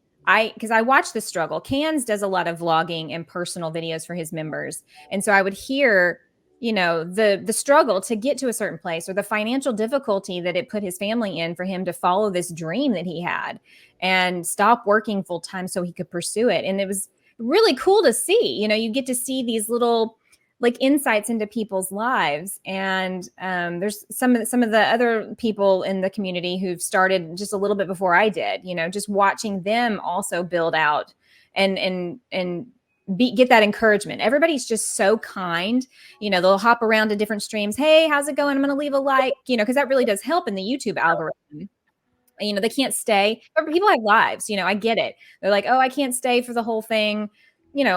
They got things going on, but they'll come in and they'll always try to say hi. They'll try to leave a like. They'll share the video. They'll, like something in Discord that I posted. And it's been very encouraging to have all that support and to have these people who've had so much experience, so many years of experience, being willing to give me advice and talk with me, when I have questions. And there's some of the people in this YouTube community that are very technically oriented. And I've reached out to them and be like, hey, how can I do this better? Because I feel like this is not good, and getting, being open to constructive criticism from other people, because sometimes we get really defensive when it's something that we've put a lot of time and effort and heart into. But if you want to make it better, you kind of have to set that ego aside a little and go, how can I do better? And then to go ask people, hey, I feel like I'm not doing this great. What could I do better? And then being open to receiving the information, because they'll be like, oh yeah, I noticed this in the stream. Maybe do this in this setting and it'll help with that, and not take that kind of stuff personally, because you want to put out quality content. You want the people watching to have the best experience possible. And I think it just opens you up to learning things too, so that you can do it better. And if somebody comes and asks you, you can pass that information on. 100%. That's the thing that I love. I love not only just the communicating with people and getting to know each other better, but the whole thing of finding people that are willing to share their firsthand experiences so that you can learn it, because they see that you care about it or have a passion for it like they do. They don't want to see you repeat the same mistakes that they did. Yeah. And that's like a big thing. It's hard to find. It's, for whatever reason, in real life, it's hard to find people like that just randomly. But when it comes online, it's not that difficult, because I feel like, again, a lot of people gravitate online to find things that they need help understanding, and it just leads them down that rabbit hole. Well, I never expected to be a part of any community such as VFriends or to be streaming online or anything. I always looked at it and it was entertaining. But again, I always thought I couldn't do it. I thought I didn't have the experience, the equipment, or the knowledge, or whatever. And then the more and more you just start getting into it and just becoming a fan, you start wanting to try those things out yourself. And then, like, it just, the little steps you take, you start realizing, you know what, I could do this. It's not that hard. But it's also the same thing of being patient. Being patient is, like you mentioned before, having the consistency. When you're patient and you have the consistency, it goes to adding to whatever it is you're trying to do, and it actually comes in fruition, and you start meeting all these people that have the same passions as you, and it builds into this big thing where it's just bigger than just a hobby, and it becomes like another part of your life that you really care about. And it's just, if great. I didn't have this, I would feel a void. This last year's been pretty rough. This last couple of years have been pretty rough on a personal level, and having this as sort of an anchor in my life has been life-saving. And I don't say that, to be hyperbolic. It pretty much just gave me a purpose that I wouldn't have had otherwise. And again, it's opened me up to a whole community of people and given me a family in a sense that I haven't really had since I was in high school. And have your group of friends that you hang out with, and when I saw Cans doing the streaming, what made me gravitate towards him and just the possibility of me doing it for myself wasn't because I wanted to be some famous person on YouTube. I could care two beans about that. It was more, I want to have friends. I want to have this family. I want to have this community. And not that I didn't have that as a participant, but I felt like I had something to say or something to share. I had ideas that I could put out there for other people to see. And I got, compliments when I would post pictures of my designs or whatever. And so I was like, well, maybe people would be interested in watching me do this too, and maybe not, but it'll be fun and it'll be this interesting journey one way or the other, Exactly. and find out one more thing that might not work, but I had fun trying it out, and it's been more successful than I ever could have imagined. And it makes me want to do it better and branch out and add on. And, but like we were saying, you got to do it one step at a time. Because if you take it all in, it'll overwhelm you. It's like a tsunami crashing down on you if you try to do everything all at once. And so I worked up to being able to do videos and shorts and streams all at the same time, because I was not good at it in the beginning. And I might argue that I'm not so great at it now, but I try not to overly criticize too my video production, because it's like, I just need to get content out there. It's a good video. Is it the greatest video? Probably not, but it might inspire somebody. Somebody might take that idea and be like, oh, that's exactly what I needed to do this on my thing over here. Thanks for that. And that's worth it. Even if only one or two people gain something from it. For me, the time I invested made that worth it. So, I agree with you. That it's a big thing for me as well. When you start, you get into these things and it's your thing. You really forget that you're not thinking about, again, being a YouTube star or an Instagram model or anything like that. Everything is just, you're doing it because you enjoy it, and you're utilizing these social media applications to do exactly what they were originally created for, was to be social. And you're using what you enjoy and what you're good at to share with people a more personal side of who you are, so they get a better idea of you as a person. Like, a lot of people don't use it for that no more. Everything now, like I mentioned, is like everyone needs to have a social media presence, because all of them, everything is a brand now. Everything is, you got to sell this and a buy side that. hustle. Exactly. And then like when you come across people, and to some people it blows their mind that there's someone that streams every single day, maybe not once a week, but he does it every day, or she does it every day. And then they come across them and like, yo, no one even watches. Why are they like, doesn't matter. It's what they like doing.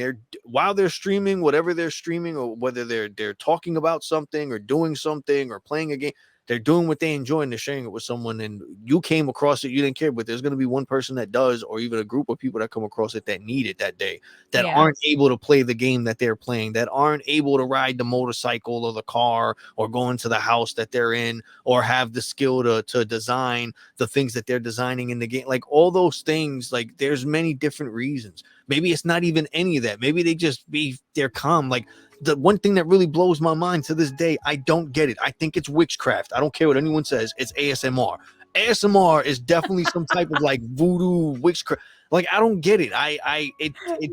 Some of it sounds annoying, and then there's other parts that when I see it, I start falling asleep, and I'm like, what is going on? Like, and I still can't wrap my head around it. But it's things like that I know people like watching. There's other videos that I see people like, they make jello or like ooze, and I see a gazillion views, and I'm like, in my mind, the first thing is like, who the hell would watch this? And then at the same time, my answer is right in front of my face. There's 100 million people that want to watch it. Like, and that's the thing that I also take in, and like, I'm not being very entertaining. Nobody's going to want to watch this. And it's like, but they're just like what you just described. There's stuff like that out there that has thousands of views. So it's like, you never know when something's going to pop off. Right. So like, put it out there. Who knows? Somebody might really enjoy that part. Somebody told me early on, there's this feature in Dinkum where you can mow. And I don't know if anybody out there watching right now on Twitch or YouTube has ever watched the TikTok videos of this guy who goes up to houses that are really overgrown and he just mows for Yes, free. yes, I've Right. seen this. And somebody said, you should do a parody of that. And so I really do need to do that, because I think he's like a SB mowing out. And then he just does this mowing. And it's literally just videos of him mowing Yes. and like weed eating and like blowing leaves and things around. And you're like, why is this entertaining? And yet, every time I come across one of those videos, I will stop and watch it like Yes. a psycho. You don't know why. The one that would get me every time, but it'd always be at like 2-3 in the morning, would be those two dudes in the middle of the forest making freaking castles in the dirt or building a boat out of like, and in my head, I'm like, what are these idiots doing? Like what?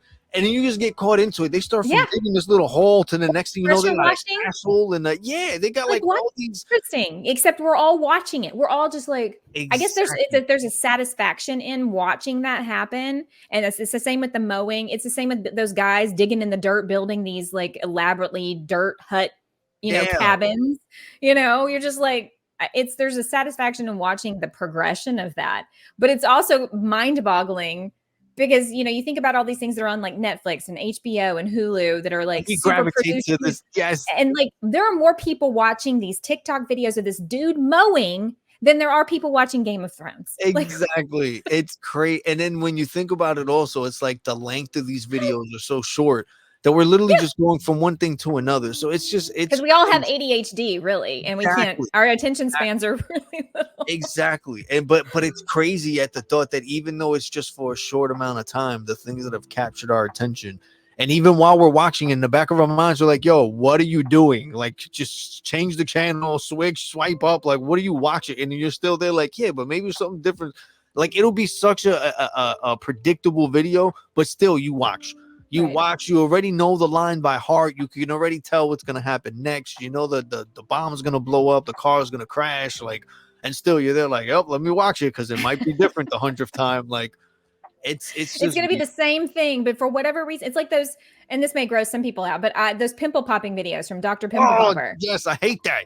They're disgusting, but like it's like a train wreck I cannot look away from, and you're like, why is this appealing? It's like somebody was saying earlier, it's a satisfying thing to watch, even if it's disgusting, like I can't or you're like, no, that's I draw the line. but it's even things like that, or you seeing things like they have like videos even on TV. Like, it's crazy how they try to transition the stuff from TV that I remember growing up with, like Teen Mom and like the dating shows and all that, and they put it online. But like they'll have the smaller, like they have the one where people line up and if you walk in a line and if they don't like you, they pop a balloon or something, like all these weird different things. Or if not, they got the random people in the street asking questions. Like, it's random people and they're asking you personal questions, or let's swap phones, and like risking marriages and relationships over some content. Like, that was never thought of like before. So it's like seeing it now and seeing it to the point that everybody and their mother has a phone. My kids have a tablet and a phone, and my son is 8 and he's on his tab and he knows more stuff than I can figure out to do on my phone. Like, my daughter has her own phone and she's in her own world and with VR and jumping around. And so it's like all this different stuff is going on. And in my mind, I'm like, it's just crazy how we went from thinking like TV was going to be just TV, or even video games were I didn't expect it to be on a TV. I always thought it was going to be like just handheld things, and it wasn't possible to do it the other way, or let alone for it to be in color. When Game Boy Color came out, I've lost my mind. I know, right? What is this magic? Like, but I fell in love with it. It's those things that when I started seeing that progression and the way that it evolves, it makes me wonder even more, like, with the way technology is and the way gaming is, everything is about socializing in some way, shape, or form and communicating, even if it's just to hate each other for certain things. We all find a way to use the internet and social media for that. And then when you look at gaming was way before social media was a thing. Gaming is where people were cursing each other out and all this in the lobby and all these different stuff, or even having regular conversations and sending either voice notes or DMs via like the chat or something. Like, that was the first way that I remember before MySpace and Facebook and all that. Like, I would do things like that to communicate with people, or use like AIM. But now it's like you start seeing this evolving of technology and everything, and the way people socialize with each other, there's, like you mentioned before, there's more people that meet before they meet online as far as communities and like social media. They meet playing video games and it transitions over to that, and then you start building this community of people that are just collectively gathering together just because you wanted to play a game and put on a camera, you know? Well, we started playing Diablo online. You know, it can be played. I think nowadays you can just play it by yourself, but it was a massive online game. You know, massive multiplayer online game where you go into these servers and you'd play with all these people from everywhere. And that was my first like foray into playing with other people on the internet. I'd never done that before. I'd only ever played on a console, and so that's self-contained to your one unit or the people who were in your house with you. And we met people on through that game and then went and met them in person where they lived and like had this great friendship for the longest time because the internet opened that possibility up and hadn't been a thing before that. It was very, very new. Blizzard with Diablo and Warcraft and Starcraft, were these online games that you could actually interact with people. And like you said, there's some negative aspects about it because there was a lot of nastiness and people would come in and steal your stuff if you died, and so you had to really be careful who you befriended. But it was interesting even back then, and now because technology is so much more sophisticated than it was 25 years ago, that you can instantaneously talk with people so much easier. So before when I had that experience, that you would just have like a chat room, kind of like with a YouTube stream right now. There was a chat, people could chat, but there was no voice. Well, now, because of Discord or different games that have in-game chat, you can actually use your voice and speak to somebody who's halfway across the world. I mean, you're playing a game with them and you're no longer just chatting in a chat room, which has elevated the experience too, because when you can hear somebody's voice and see their face, it feels like a real connection versus just words on a page, 100%. I agree with you. And another thing, being that you mentioned chat and stuff, I don't know. Again, I'm not. I used to be really into Discord, and I stopped because it just became a thing that was just becoming way too overwhelming. Like every community in the Web3 space or anything like that, combined with if you're trying to follow a content creator that does stuff like streaming, like it gets overwhelming. So I kind of like stopped from that.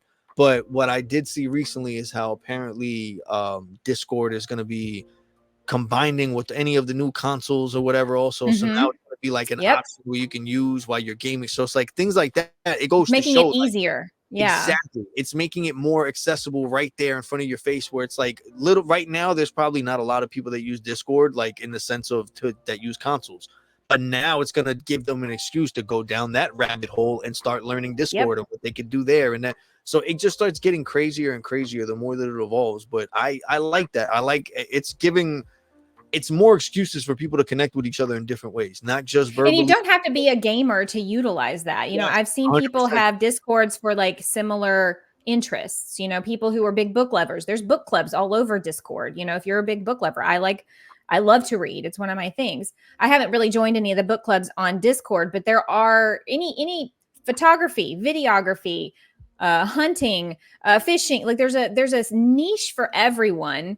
And you can connect with other people who also like those things, and Discord makes it easy to be able to voice chat with people, chat with them. It's all kind of in one place.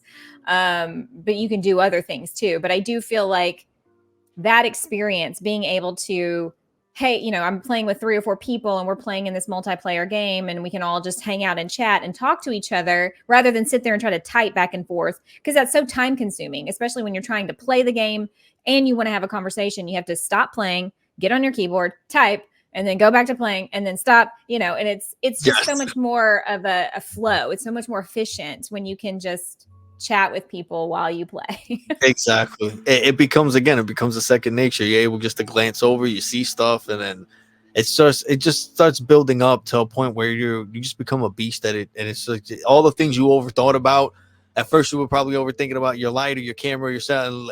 Little do you know, like that's nothing now. Now it doesn't even matter if you have a camera or not. You're on. You're streaming. You're playing. You know what you got to do, and it's a thing that I love. But through the conversation so far, you shared a lot of stuff that you went through as far as experiencing your whole journey and growing and getting to the level that you are now, reaching 800 subscribers on YouTube, getting to your anniversary, and also your birthday is next week, correct? Well, my birthday's in 2 weeks, but we're going to combine the channel anniversary and birthday into one thing. So Yes. Well, a happy early birthday, thank you. and congratulations on the milestone that you have reached on YouTube and I building the appreciate that. community. Everyone here, I'm telling you right now, I've never had my stuff this crazy. So we got 10 people here on Twitch, we got 3 people on YouTube, we got 33 people on X watching and tuning in and jumping in and out of the chat, going crazy. We had a follow train earlier, thanks to I'm so upset I can't see the person's name. It just says anonymous, and I know it's not a follower named Anonymous. So that's so whoever They did wanted that, to do a good deed and not get recognized for it. exactly. So thank you so much. They gifted 10 gifted subs, 5 people got on it. That's awesome. And so thank you all so much for tuning in, for showing love. I really appreciate it. And I hope I'm reading that right. If I did it wrong and you did a lot more, I'm so sorry. I'm still new to this, and I'm like on. This is what sucks. I'm using StreamYard, and again, this is like what you learn when you're using stuff, and you learn it on the fly. One thing that's really annoying is when you're using all these other third-party applications, you don't get to see the actual notifications that are on those other websites. So it's like I'm bouncing from here to my phone and trying to make sure I don't miss nothing. But anyway, with all of that stuff being said, you've had experience in a little bit of everything, doing your own content, learning how to perfect things from how you sound, what it's looking like, picking the game that you found brings the people that you're trying to build a community with. Like, what do you feel were some misconceptions that either you had or other people have about live streaming that you learned from doing live streaming, or from your experience, or that you've learned from other people who helped you get over those like little milestones also as well? That's a good question. I think people think it's a lot more intimidating than it really is. I mean, once you get, I've been streaming since last September, I think is when I started, early September. So like we're going on 7 or 8 months now, and 8 months, no, longer than that, 9 months. It's June. Yeah, I can't count. And obviously it was a rough start. You've got a lot of working components. You got all these things covering your screens that you're kind of watching. But once you get used to it, it is probably significantly easier in that sense than people think. It's more just finding your rhythm, So I feel like a lot of people are very intimidated. Well, you can get on Facebook or Instagram and go live without any of this crap. Like you can just, or X, Twitter. I still call it Twitter. I'm sorry. I'm old. You can go live on any of those platforms without a streaming software. So you don't have to have all these things that, you and I use to get our stuff out there. It can be significantly more basic than that. And I feel like people, oh no, that's just, there's too many things. And it really does seem like that at first. But once you get into it, it's actually, once you get everything set up, that's the hardest part. The hardest part is getting things set up and learning where certain things go. YouTube is a little more difficult than Twitch, from what I've been told. So there's, figuring out where all those things go. But once you get it done, it's really just pushing a button and you're done, you're live. So, getting over that hurdle, it's significantly easier than people think. Now, obviously you've got to, like I said, you've got to find your rhythm. You're playing a game. In my case, I'm playing a game. I'm having to read, chat, and engage, talk to them, build this elaborate thing that I'm building, and, still try to be funny or conversational. Although I've watched streams where people don't talk at all and they're just building, and I feel like you can, one of the things that I'm trying to challenge myself is it's okay to have some silent time. Let the chat talk. I don't have to talk the entire time, but there's that anxiety you start to feel like it's a little too quiet. I should probably say something, that you got to fill the silence. And I definitely tend to be a person in real life, when I'm having a conversation with somebody, to fill the silence, and I feel like that's another thing that's a misconception. You can have silent times. People are not going to just leave because you're quiet. They're watching what you're doing. Maybe they appreciate that you're not talking for a minute. They can just absorb what they're seeing without having to listen to, So that's another thing I think, is that it really, it's not as intimidating once you get past those initial hurdles. It's actually pretty easy. It's literally just like sitting down and having a conversation with a friend. And what could be easier than that? So that would be my answer, I think, that's coming to mind right off the top of my head. Another thing might be the imposter syndrome that you kind of start to feel a little bit like once I got memberships, because on YouTube you have to have 500 subscribers and so many watch hours. I think with Twitch to become an affiliate, it's a lot faster. Yeah. But once I hit that milestone and people started like buying memberships and super chatting and all that stuff, I felt like, this is weird. I don't know. What am I doing? Like people are paying me money. Like what? Yeah. Why? Like, Sunny's saying you definitely talk too much. Don't listen. No, yeah. She's my friend. She likes to give me a hard time. But yeah, that I knew that was a goal I was trying to get to, and people wanted to be members on my channel and they wanted to be able to super chat. But at the same time, there was just that little bit of cringe, like, why are people paying me for this? Like, you know what I mean? So there's that imposter syndrome thing that kind of goes on too, that I don't think you anticipate to the level that you get it at, or at least I didn't. I was thinking, yeah, okay, it'll be fine. And then when it happened and all these people started signing up for membership, I was like, now I've got to have a whole other level of content for people who are members, and then that sends you into a panic. And like, I thought it was going to take longer than it did. So I didn't prepare anything ahead of time and then was scrambling once I made affiliate to have all the things you needed to be able to do that. And so I would say anticipate that earlier than you think. Yeah, that's another thing that I think about too. I'm always stressing like, oh, I need to have this, have that. And then at the same time, like I haven't even reached this status of this or these goals on this. Like, so why am I worried about it? And then there's nights that out of nowhere, like people like tonight, they'll just subscribe. And now I'm like, damn, I got to make sure like they paid for something. I wasn't. And that's the thing, like the subscription thing is there. And I really don't, it hasn't really hit me like that yet because I wasn't really intending on doing anything for like a profit type of thing.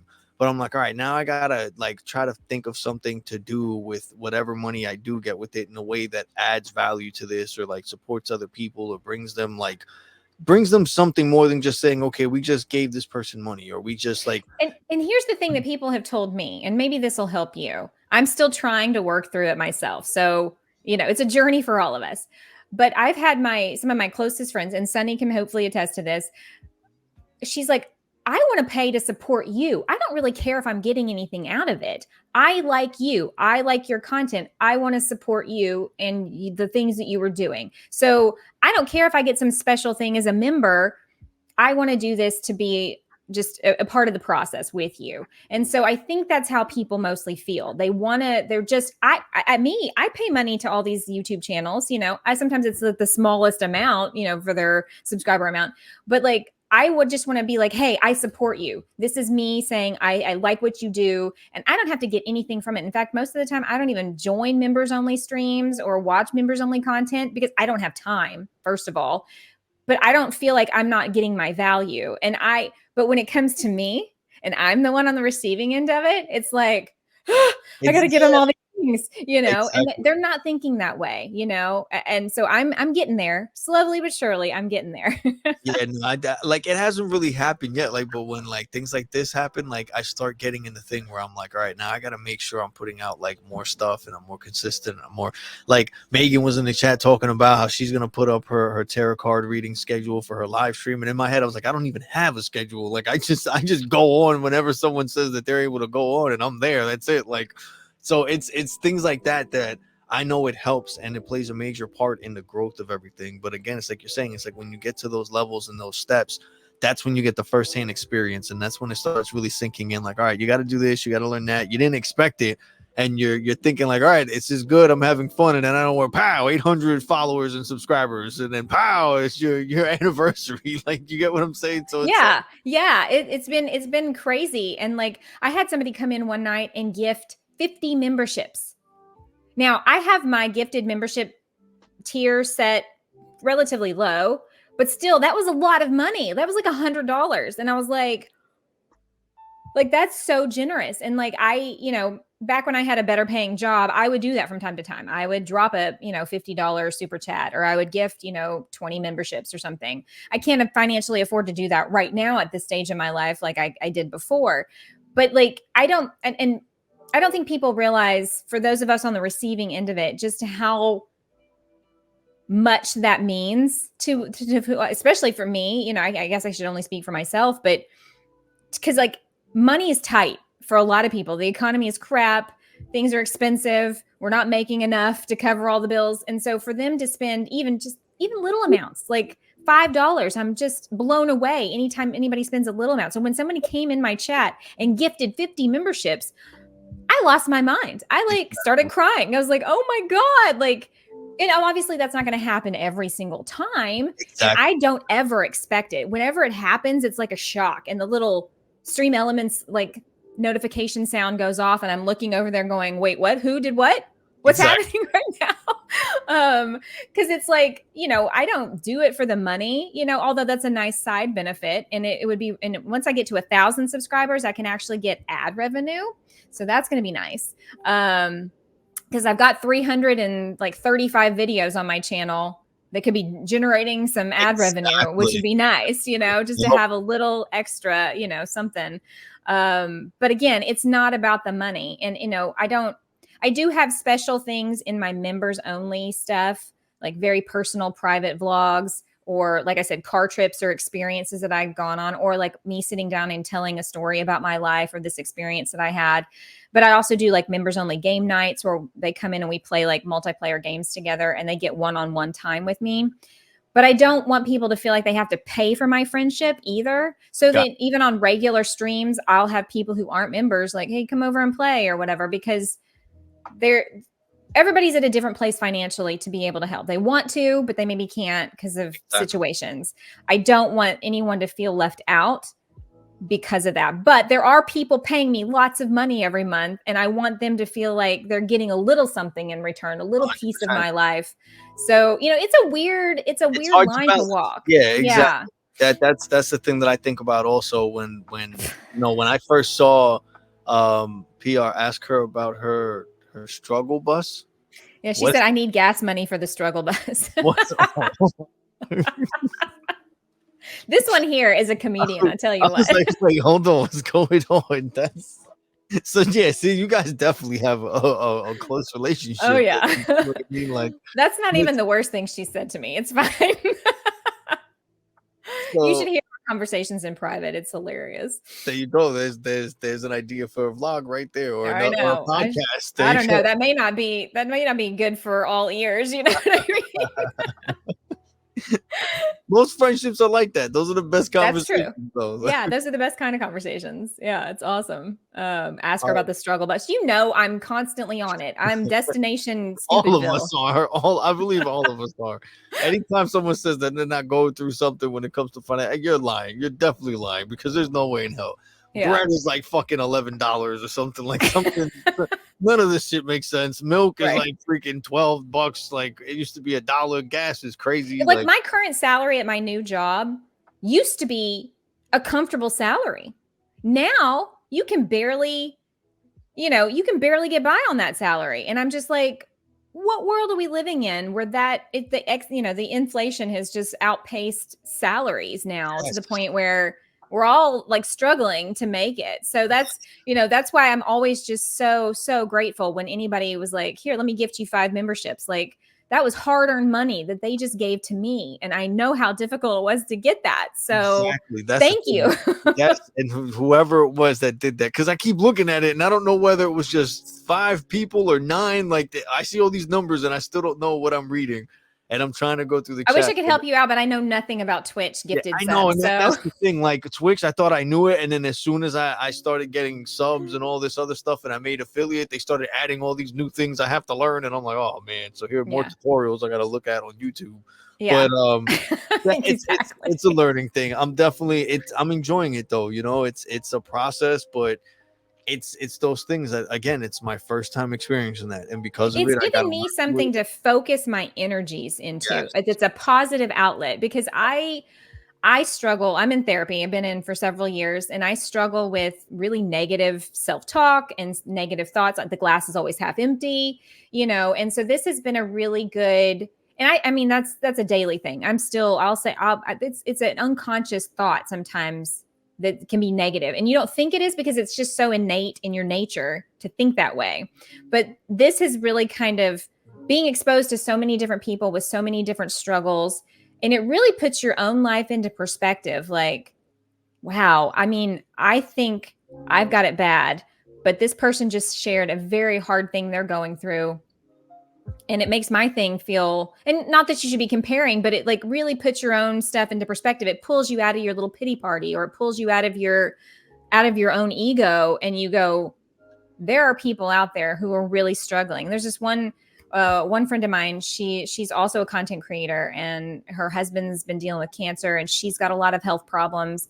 And the fact that she's able to maintain so much positivity and good spirits under tremendous pressure and tremendous burden is really inspiring to watch, because I can just get really mired down in the weeds with things sometimes over just stupid little things that aren't really that big of a deal. And to think of somebody struggling in such a huge way with health issues and cancer and finances, like I said, it's really put my struggles into a better perspective of, I can have a better attitude because my day's not nearly as bad as what's going on with her. And she can still smile, and she can still show up, and she can still do things. I can too, you know? And so I've been really blessed with all the people I've known in this world, because they inspire me. You know, they say, oh, you inspire me to build all these things. And I'm just like, but you guys telling me your stories and listening to what you encounter and what you deal with, that inspires me in my own life and in just my thinking, you know? So, you know, that's been another huge positive in all of this, is just being able to, like, mini therapy, Yeah, listening to people talk, you know? yes, and it's like you were mentioning, like right now, Sunny gifted. Hold on, I need to go. Like, this is What? just crazy. Yes, Sunny just gifted 10 tier 1 subs to the podcast. Thank you so much, Sunny. You are Oh, the that's so best. sweet. Thank She's you so so much. generous. I mean, Yes. she's a comedian. She's a kidster, but like for real, she is one of my most generous supporters. That girl, she's been with me from the beginning. So, Thank you so much. Hold on, I get to use like these effects now. I haven't used any of these. woohoo! I get to finally have an excuse to use the effects. But she's all like, thank you stop. so She's much. probably I really blushing. appreciate Don't that. talk about me. Even the people on YouTube know who Sunny is. Suzanne Yep. is over there saying that's Sunny for you. She's the best. Yep. Yes, Sunny, you Yep. rock. Thank you so much. I really appreciate She it. does. I mean, and Susan, I see Susan. Hey, Susan. She's Yes, also Susan. another very generous person, very just with her time and her finances. I love her to pieces. She's great. These people are, Yeah, they're my your family now. community is amazing, because right now I'm telling you right now, a good majority of the people that are coming here, they're bouncing from YouTube and jumping on Twitch, and they're even saying that they're really not Twitch users, and still they're jumping Right? on Twitch somehow, and they're showing love and support. So you really have a lot of people that love what you're doing. You're very kind. Thank you all for showing up and showing love to my podcast and for being I'm here. so glad they did, because I put it in my Discord. I was like, hey, if you can't watch it live, come watch it later. This, you know, he does really good at interviewing, and they showed up, and I thank you guys. Thank you all for being here. Yes, and you are truly amazing. You've been going with all these things, helping the conversation go. You got the community over here. You got the chat kicking and going off like crazy. So it's been really amazing. I'm really enjoying the conversation. Well, good.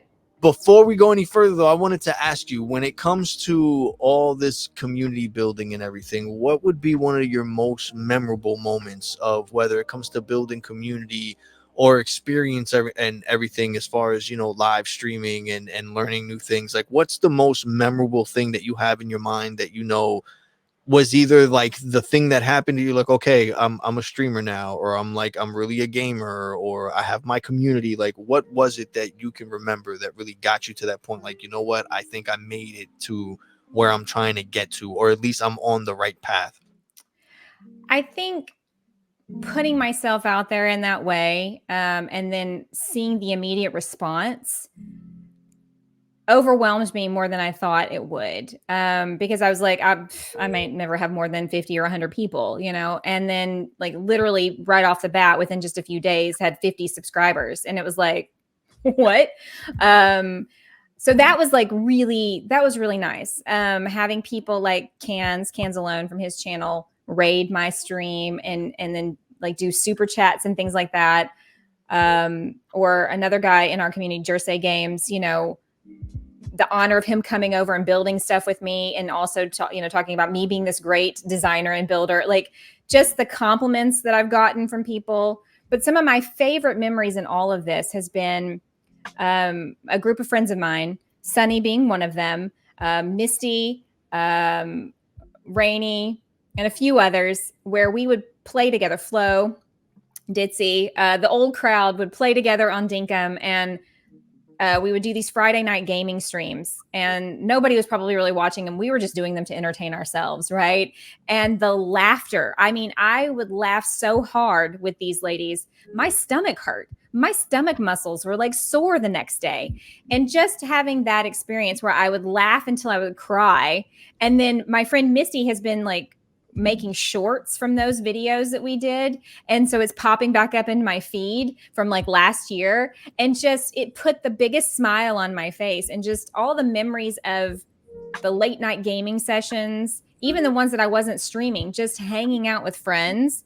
Like, they have made this year so much better. I just can't, I cannot illustrate that enough. And just the laughter and just the memories that I've shared, that means more to me than even if I ever get to like 10,000 subscribers. Those little moments, I'll get to take those with me forever, you know? And just having that pop back up into my feed recently is what reminded me of it. Cause I was just like, those were the best times. We would laugh so hard. We need to do that again.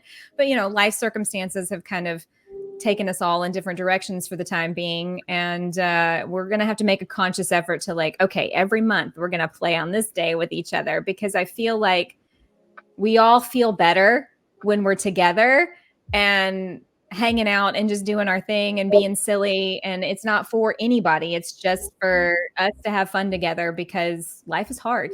Yes, And I you agree. need people on the journey with you. So 100%. for me, that's the best part of all of this, was just having those little moments. And you know, obviously being really proud of some of the things that I have built in the games that I play. And stepping back from it and going, wow, this is really cool, you know, like, and usually it's a collaborative effort. I've had people come in and help out. And so it's like standing back and like, look at what we did. And it may seem silly to some people. It's just a stupid video game. Who cares, you know? But like, we did this together. We made this beautiful thing, and it just makes you feel good, you know? It's like if you play a perfect round of golf. It's just one of those kinds of things, you know, if you make it equivalent. So that for me is, I think, sums it up. That's what I've enjoyed the most. You know, even if I only ever had one or two people in a stream ever, it would still be fun because you're making those memories with other people. So Yeah, I agree. I think that's a big benefit also. Not only does it help you connect with other people, but it's like you say, you build those memories. And I think that that's something that you're not only building memories, you're documenting the stuff. It's being recorded, it's being streamed live, like, and you're giving people something visually, and whether they're reading the chat or you're doing something on video,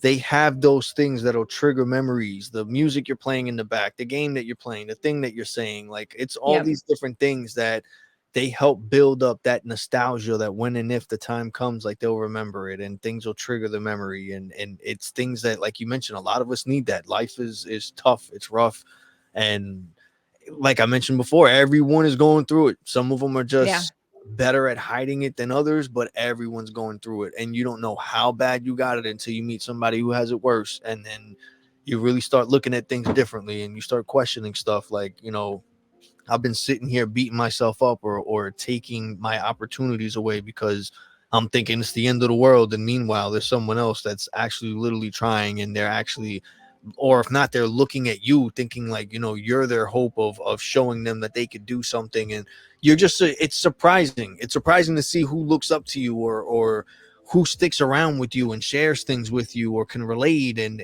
it's a mixed box of different things. But in all honesty, it just starts with being open about who you are and expressing yourself, whether it is live on stream or through video, or even in private with someone, or in your art or your music.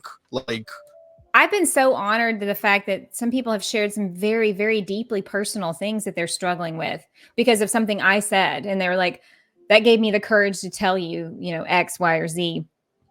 And to trust me with that information, I take that as a deep honor, because that's, being vulnerable is hard, like opening yourself up to somebody who's basically a stranger. But sometimes it's easier to say things to the people that are somewhat strangers to you than it is to tell the people in your everyday life. And so I take that as a huge compliment that people could tell me something like that that's just so personal about their life, and to be willing to share that, and so it's given me the courage to share some very personal struggles of my own on my members only section, because I'm not quite ready to put that out there for the whole world to see.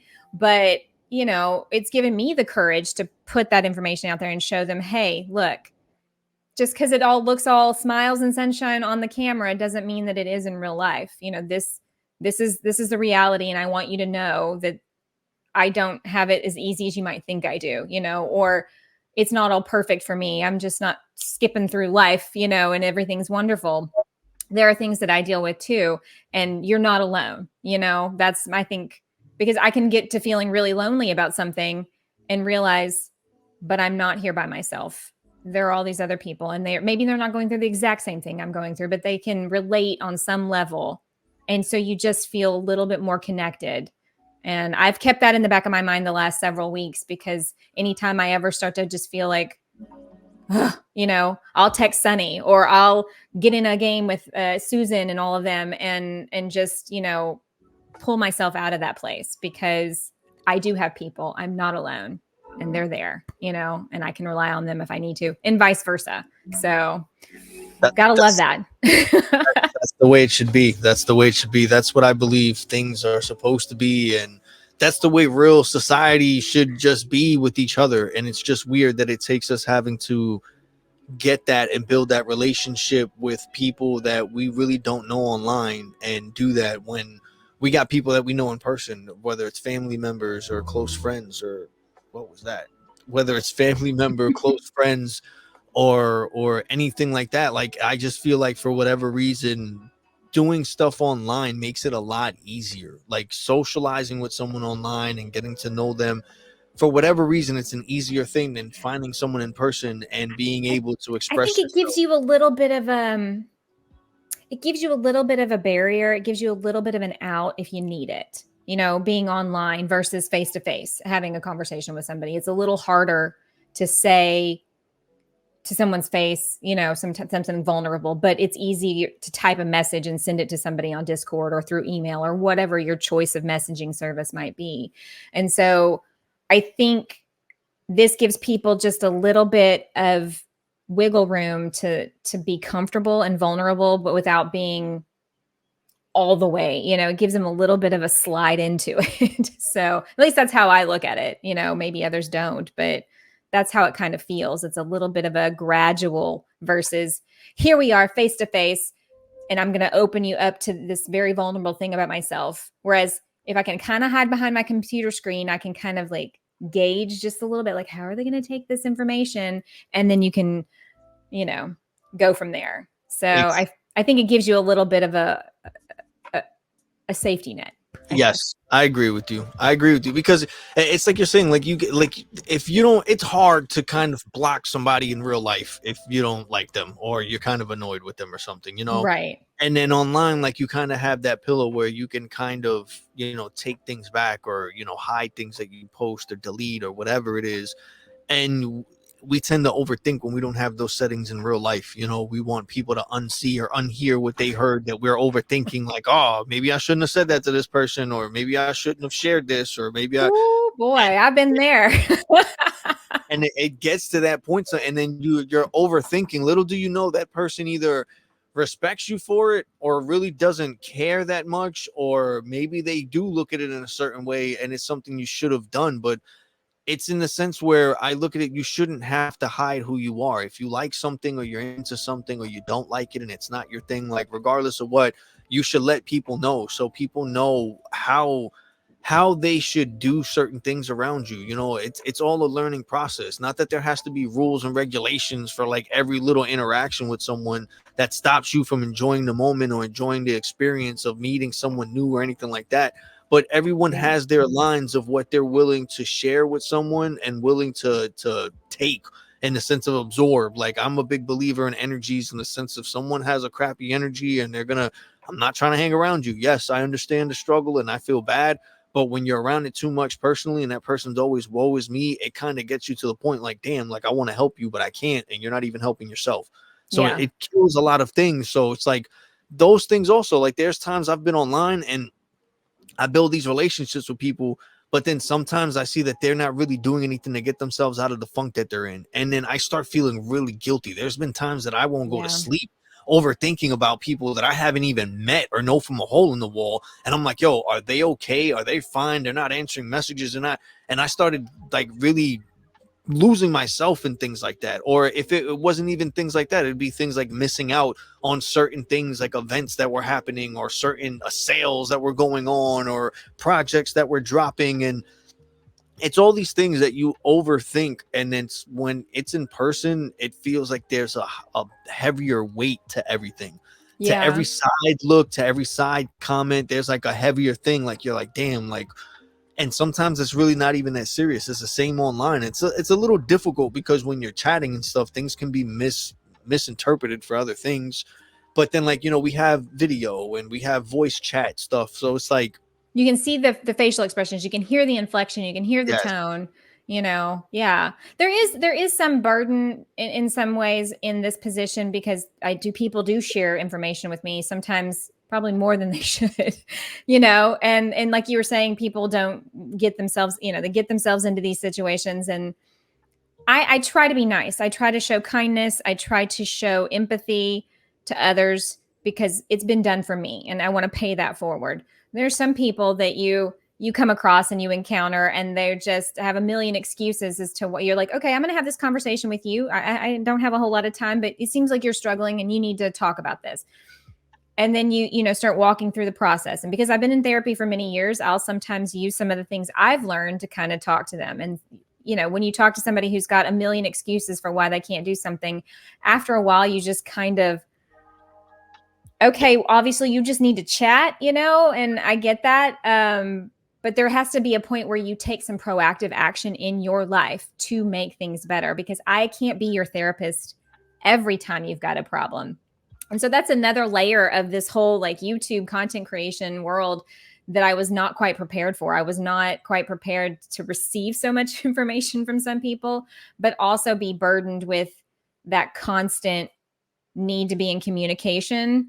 yes, And I want to be supportive, but again, you can't pour from an empty cup. And here lately I've kind of been on empty, and so I want to be supportive, but I'm kind of coming from a place where I'm just out, and so I feel some guilt over that. I know I shouldn't. It's not my responsibility to make everybody in life feel good, but I do feel like I've been given a tremendous responsibility by all the people who have subscribed, by all the people who have, shown financial support, who show up at streams, to be there for them, and I take that seriously. I don't see this as just some lightness thing, that I can just blow off whenever I want. I do think people have come to rely on watching me stream certain games and play certain things and certain videos to come out.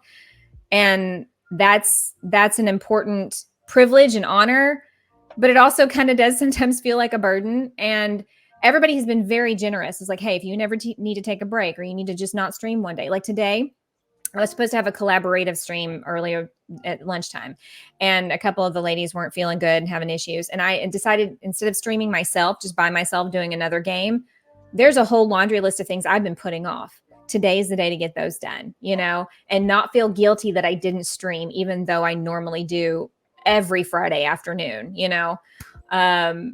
so that tightrope that you walk of wanting to be there and be present for people, but also needing to take time for yourself, needing to get the to-do list checked off. And I found that more often than not, people aren't ever disappointed. They're just like, yeah, you got to do you. You've got to take that time. You've got to take those breaks when you need to. You have a life too. You aren't beholden to be chained to the computer streaming all the time. And I do appreciate that they give me the space to do that. And I don't have to feel too guilty. I do feel guilty, but like, then somebody will comment and be like, you need this, do it for yourself. And then I'm like, okay, I've been given permission. It's all right. No, I agree with you. Sometimes I have the same thing too. Like I'll have a lot of guest speakers on here, and then I want to show support and love back to them too, to everything they're doing. But then sometimes it gets really overwhelming in the sense that there's so many people that do so many things. And then you're also trying to stream as well and do your content and do stuff. So then it's like you mentioned earlier, you try your best to respect everybody else's stuff by not streaming when they're streaming. And you take things like that into consideration out of respect. And then it just gets to a point where you see can't accommodate everybody though. That's the problem. exactly. And it turns into this thing where you're like, oh, do I show up to this person's stream? Do I go here? Do I go there? Do I do my stream today, even though this person's streaming, but I'm in the mood to stream now? I can't do it later. Are they gonna? So it's like all these things you overthink about. And I've just learned, I just go with it. I hope no one takes anything I say or do to the heart, because that's never my intention. I do speak sometimes freely, and a lot of things that I do, I speak more from the position of a fan, of a viewer, of a follower, of a subscriber, because that's what I am. And I still feel like no matter how many times I do live streams or do any recordings or whatever, in my mind, I'm always like, I don't know what I'm doing still. I still need to learn. I'm in the learning process. I got to be a student. I have to. So it's like I'm always trying to learn from other people's mistakes or from what they're doing. And I always take into consideration, I, as a fan, as a viewer, I don't like this, or I do like this, or I appreciate that. So it's like all those little things, when it boils down to it, at the end of the day, it's like, it's not only helping you if you express it and you say it and you share it and you support it, but it's also helping the person that's creating. They're learning, they're building, they're adapting, they're growing. And it's at the same time, it's also helping. Like I was really bad at communicating with people. If it wasn't for the chat and the DMs, I wouldn't have a good knowledge of how to do that. Sometimes if it wasn't for these podcasts, I feel like I wouldn't know how to hold up a good conversation with a total stranger. You've done fantastically though. That's what I love. But I feel, and I really appreciate that, and I feel like the reason for that is because of these podcasting, because I really don't socialize with people in my regular life anymore. Like, I'm older, all my friends are all moved apart. I just go to work, I come back, I'm with my kids, I do the same thing all over again. So I say it a lot in the DMs and stuff. This is the only time I'm social with anybody. So at the same time, there's those days where it's like, shit, I don't want to talk in the chat, or I don't want to do this, or you just have those things where you overthink, whether it's you overthink because you're doing too much, you overthink because you feel like you're doing too little, and you fight with that a lot. But at the same time, it's a learning process. When you put yourself in that uncomfortability, you start getting more comfortable with it, and you start realizing that those little things are just thoughts in your head, and they're really not. No one else is thinking about it. No one else is really noticing it. No one else really cares. Like, we're our own worst critics. So all the things that we're criticizing about whatever's going on, nobody else is paying attention to. But 100%. I, of course, have to point them all out to you, everyone. So that way, I know that I know I'm not doing the greatest job, Exactly. And if I hadn't said anything, they wouldn't know, That's another thing I need to work on. I'm the same way. I look at it like, you know what? Do they know it's there? Do they not? You know what? Before I play this game, it's there. I don't know. I don't care. Whatever. Just I know it's there. Don't think I'm stupid. I know and we're good. I'm on the struggle bus. It's fine. Whatever. 100%. 100%. We all are. Yeah. So let's everybody just squeeze in together. We'll all fit. It's fine. Exactly. Well, as long as we make it to where we're going, it don't matter. Right. Exactly. So we've been streaming for 2 hours now. We have 34 people on Twitter/X. We still have 10 people. Thank you guys so much. You guys are so amazing. Aww. And just so you know, your friend, where is she at? Is she still in there? I want to see in the cat. Yes, here we go. Sunny52 has been jumping from Twitch to YouTube, gifting people subs and all this. I didn't even know you could do that on YouTube, but I'm just seeing it, and it doesn't give me a notification. I'm just seeing what people are saying in the chat. So she gifted something to Suzanne also, and to everybody else who's in the chat and YouTube. Oh my goodness, Susie, Sunny, you're a kook. I love you. Just amazing. So your community is showing up. Everybody's here. Everybody's excited that you're on the podcast. I truly appreciate all the love and support, everybody. Yes, thank you guys for showing up today. I appreciate that. Before we get out of here, I want to ask you a few more questions to get a better idea of who you are as a person, as a streamer, and everything. Okay. You hold on one second. What is this showing up on my thing? I have service. Don't scare me now. Technical difficulties. Yes, I got the thing saying that my Wi-Fi went out, but everything is still good, right? I can still see you. You can still hear me. I'm good. Yeah, everything looks good. I got nervous for a second. I'm like, hold on, not now. All these notifications coming up. I don't know what to look at and what not to. All right. So, is there anything specific as a live streamer, as a content creator, as a mom, as a female in the space that you would like to make clear or to relay as far as a message to anyone else who you feel can either relate or someone who's not educated in the sense of that area, like that are either judging in the sense that either you can or you can't do it because you are a mother or because you are a female or because you're a content creator, that there's no way you can do anything? Or like, I know there's so many things I come across that I think of or that come to mind whenever I talk about these things. I know there's a lot of people, me for myself, which is why I'm asking this. For a while, it took me a long time to admit to people that I was doing streaming or that I was creating content or that I was being that guy with the camera everywhere I went. And it was mostly because I always overthought about, I knew I was new to this and I know it's a process, but for the people who don't understand it, like we mentioned earlier, think it's just flipping a switch. They look at it like you're either wasting your time or you don't know what you're doing or that's stupid or that's not gonna, it's a lot of things. Or they'll look at it like you're not capable of doing it because you don't know what this is or you don't. So I know I dealt with a lot of things.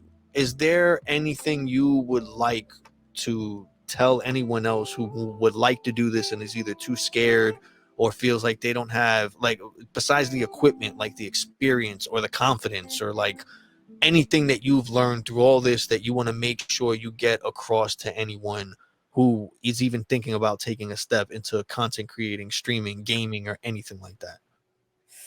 Wow, that's a good question. 15 months ago, I didn't know anything about this either. I didn't know the first thing about how to stream. I knew how to do Facebook live streaming because I'd done it for one of the jobs that I had worked. I knew how to do Instagram live streaming, but to do it where I was playing a game and it captured my screen and broadcasted out on YouTube and all the things that went along with that, I had no idea. Literally none. 15 months ago, no idea. So I think the thing that I would say is whenever you feel like so much of it is how we tell it, what we tell ourselves, right? If you were to step out of your body and just look at the experience or look at what's in front of you and do it a little bit more objectively, because we infuse so much of our emotion and our ego into things that it can be a stumbling block. It can be a hurdle to overcome. And for me, I had been thinking about it and it was like, I just need to pull the trigger and just start. Because if I don't just do it, I'll never do it. I don't need to get all my ducks in a row. I don't need to have all these things, and I had other people telling me, you don't have to do this. You can start here. I think that simple and just research, I 15 months ago didn't know a thing. So I Googled and I chat GPT'd and I watched YouTube videos and, got answers and accumulated. And I started playing around and experimenting. Oh, that's not going to work. Or I don't know how to do that. Okay, I need to ask a different question.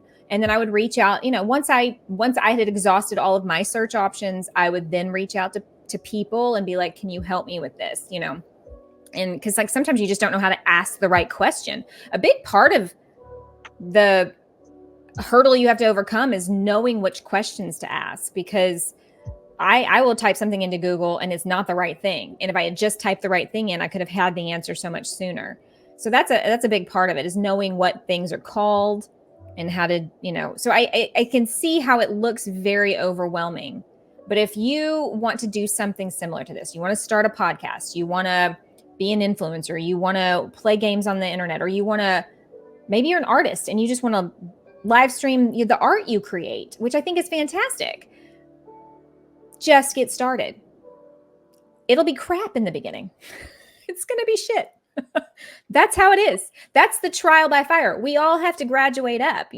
I look at the streamers that I've been watching for years that have 1 million subscribers, 100,000 subscribers. And I go, okay, I'm not there yet, but they were also here at one point. It's just, we all have the same starting point. We all have to crawl before we can walk. We all have to walk before we can run. So if you know that going in, it's just little things. Okay, today I'm just going to learn how to download this thing. Just take little bitty, because like if you think, oh, I've got to do this and this and this, and you make this big list and you try to do it all at one time, it's just like this huge wave crashes over you. So like what I had to do was, today's goal is to figure out how to set up a scene in OBS. That's all I'm going to do. I'm not going to do anything else. I'm not going to set up a microphone. I'm just going to figure out how to do this one thing. And then the next day I would build on that, until 2 weeks had gone by and I had everything set up the way that I wanted it and needed it to be set up. And it's been tweaked a few times since then, even from the beginning. So it's little steps. They say you can't eat an elephant in one sitting.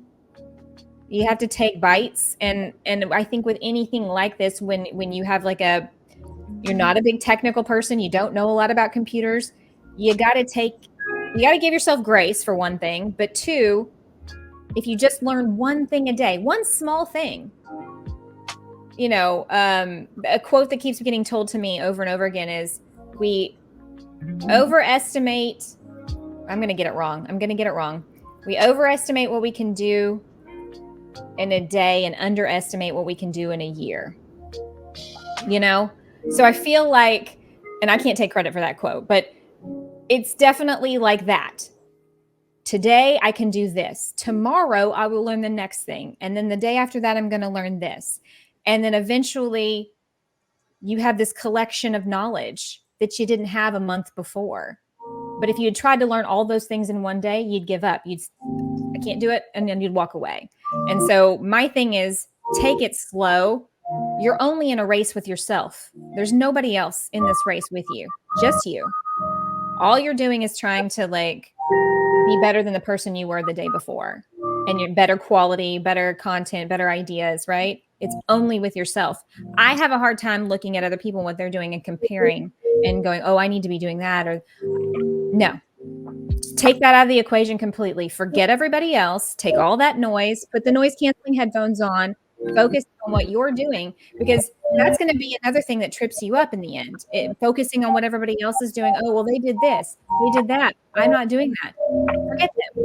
You have to find your niche in whatever you're doing. And so you've got this podcast and you're interviewing all these people and you've got a great collection of videos. You're going in that direction. That's great. Everybody has their thing. They're going to find their audience. It may take a little bit more time. It may take a little bit more clawing and struggle, but eventually you're going to, like you said earlier in the stream, you find your tribe, you find your people, because you're being an authentic individual. You are, talking about hard ideas, concepts, things like that.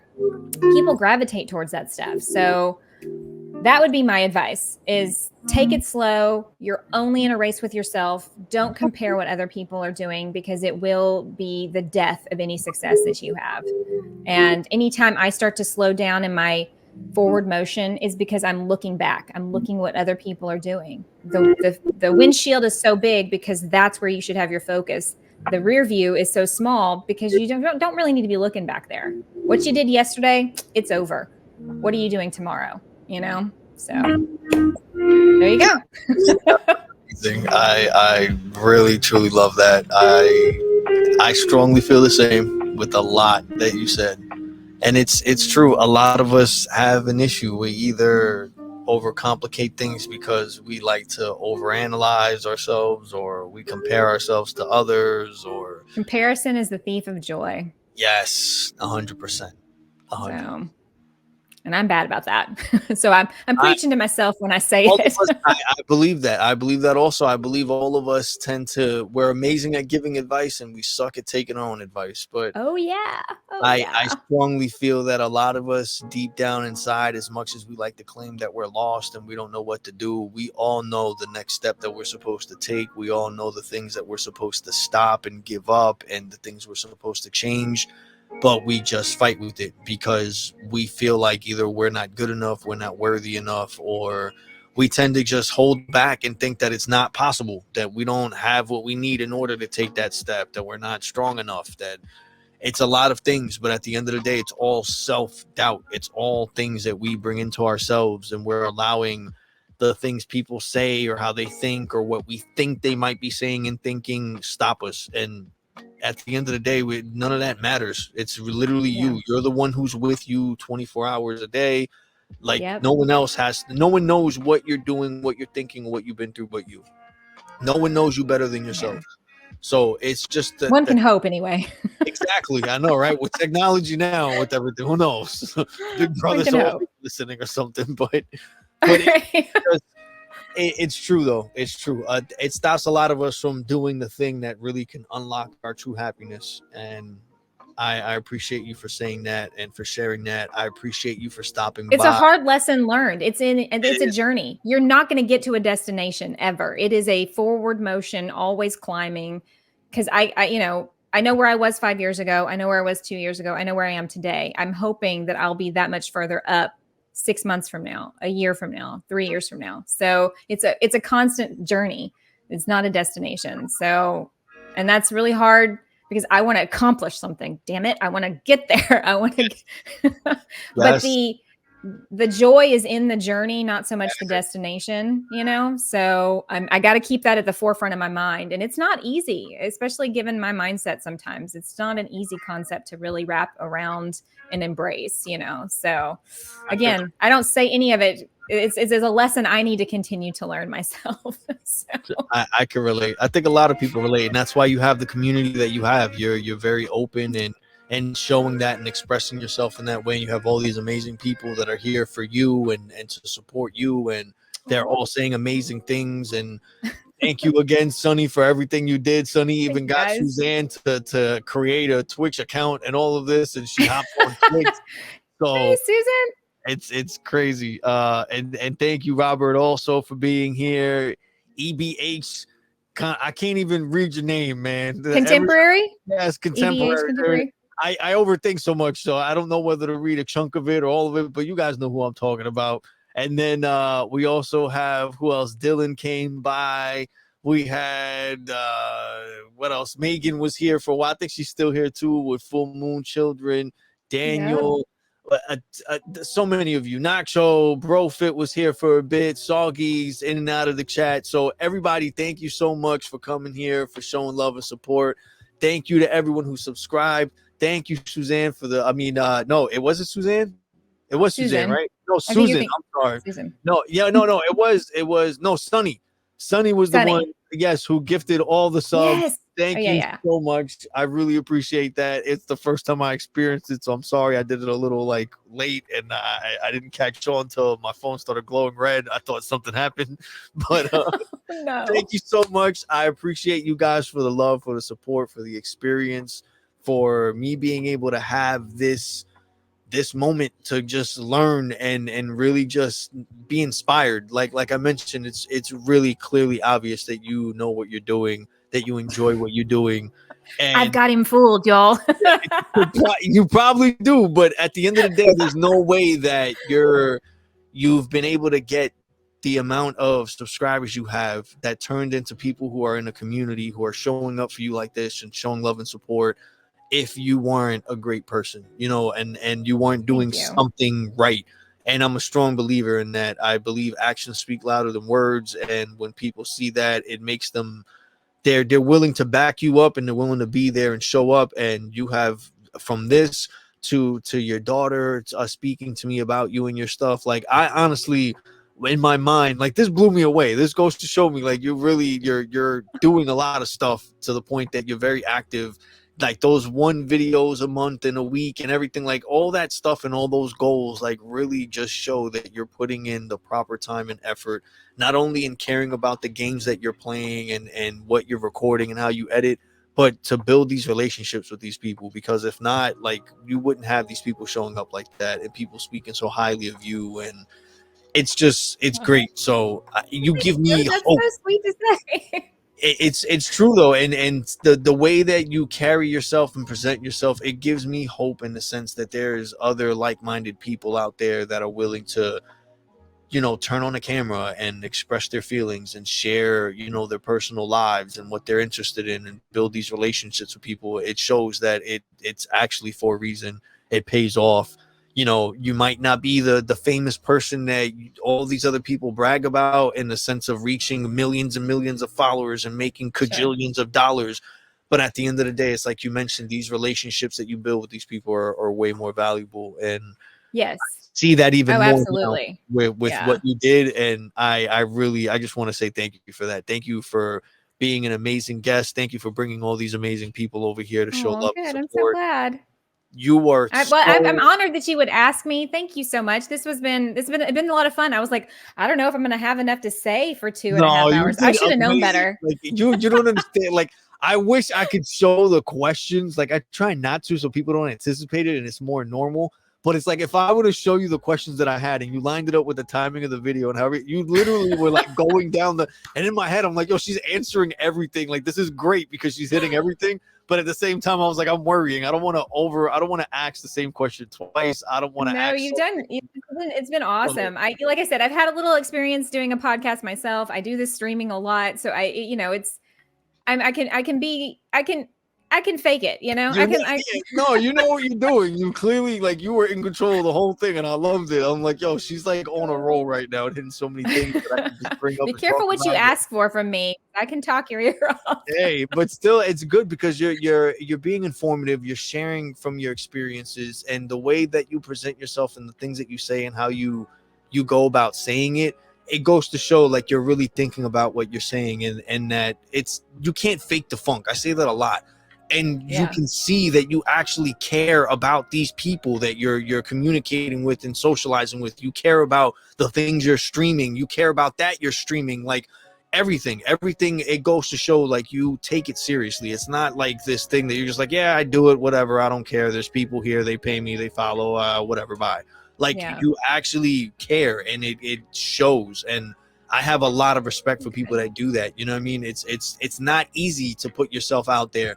So the fact that you do it, but you take the time to actually show that you respect others as well by the way you present and the time you put into learning things, it's a big thing to me, because it goes to show that I'm not crazy. I try to do the same thing sometimes, and it inspires me. Like I want to do all this stuff, but I'm like, is it really that serious? Should I wait? Should I not?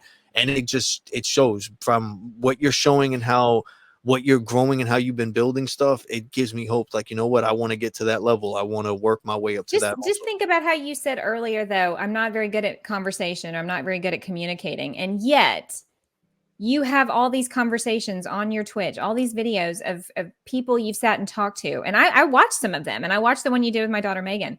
And it's like, this guy, you do know how to communicate, So even if you started and you didn't really know, look at where you are now. And that's how I kind of have to look at things for myself too. Is like, look at where I started, but look at where I am now. Where am I going to be in another year? And you have to think that way for yourself too. Where am I going to be in a year? Where am I going to be in 6 months? Because I was over here and now I'm here.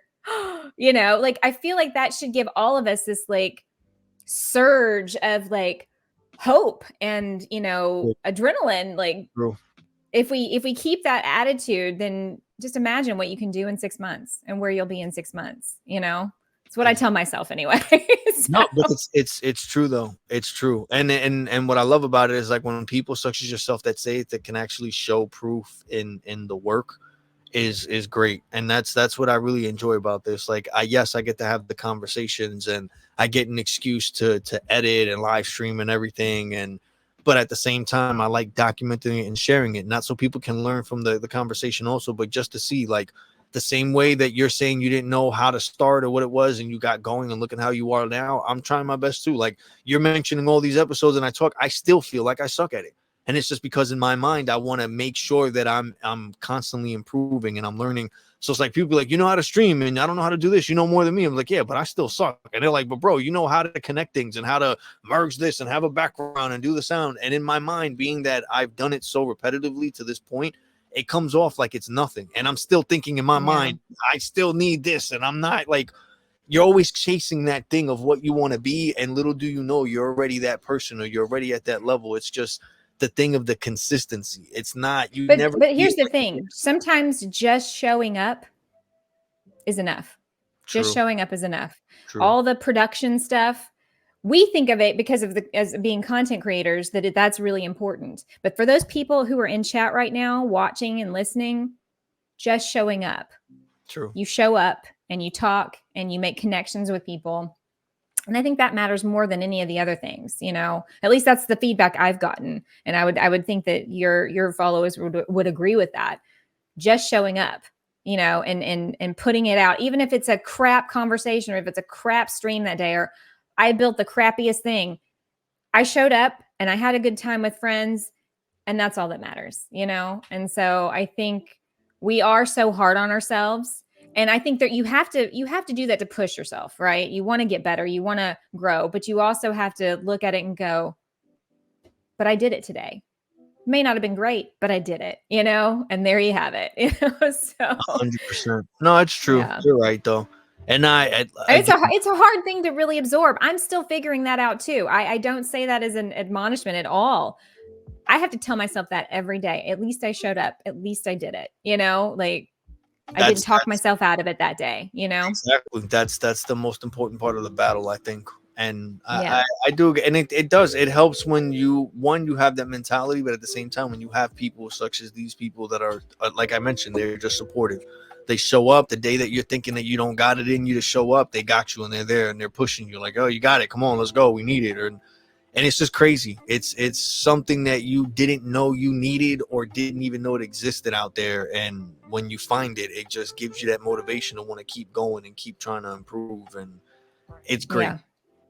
Yeah. It was the thing that was missing, and now I have it, and I won't ever let it go, probably. Exactly. That's the secret sauce right there.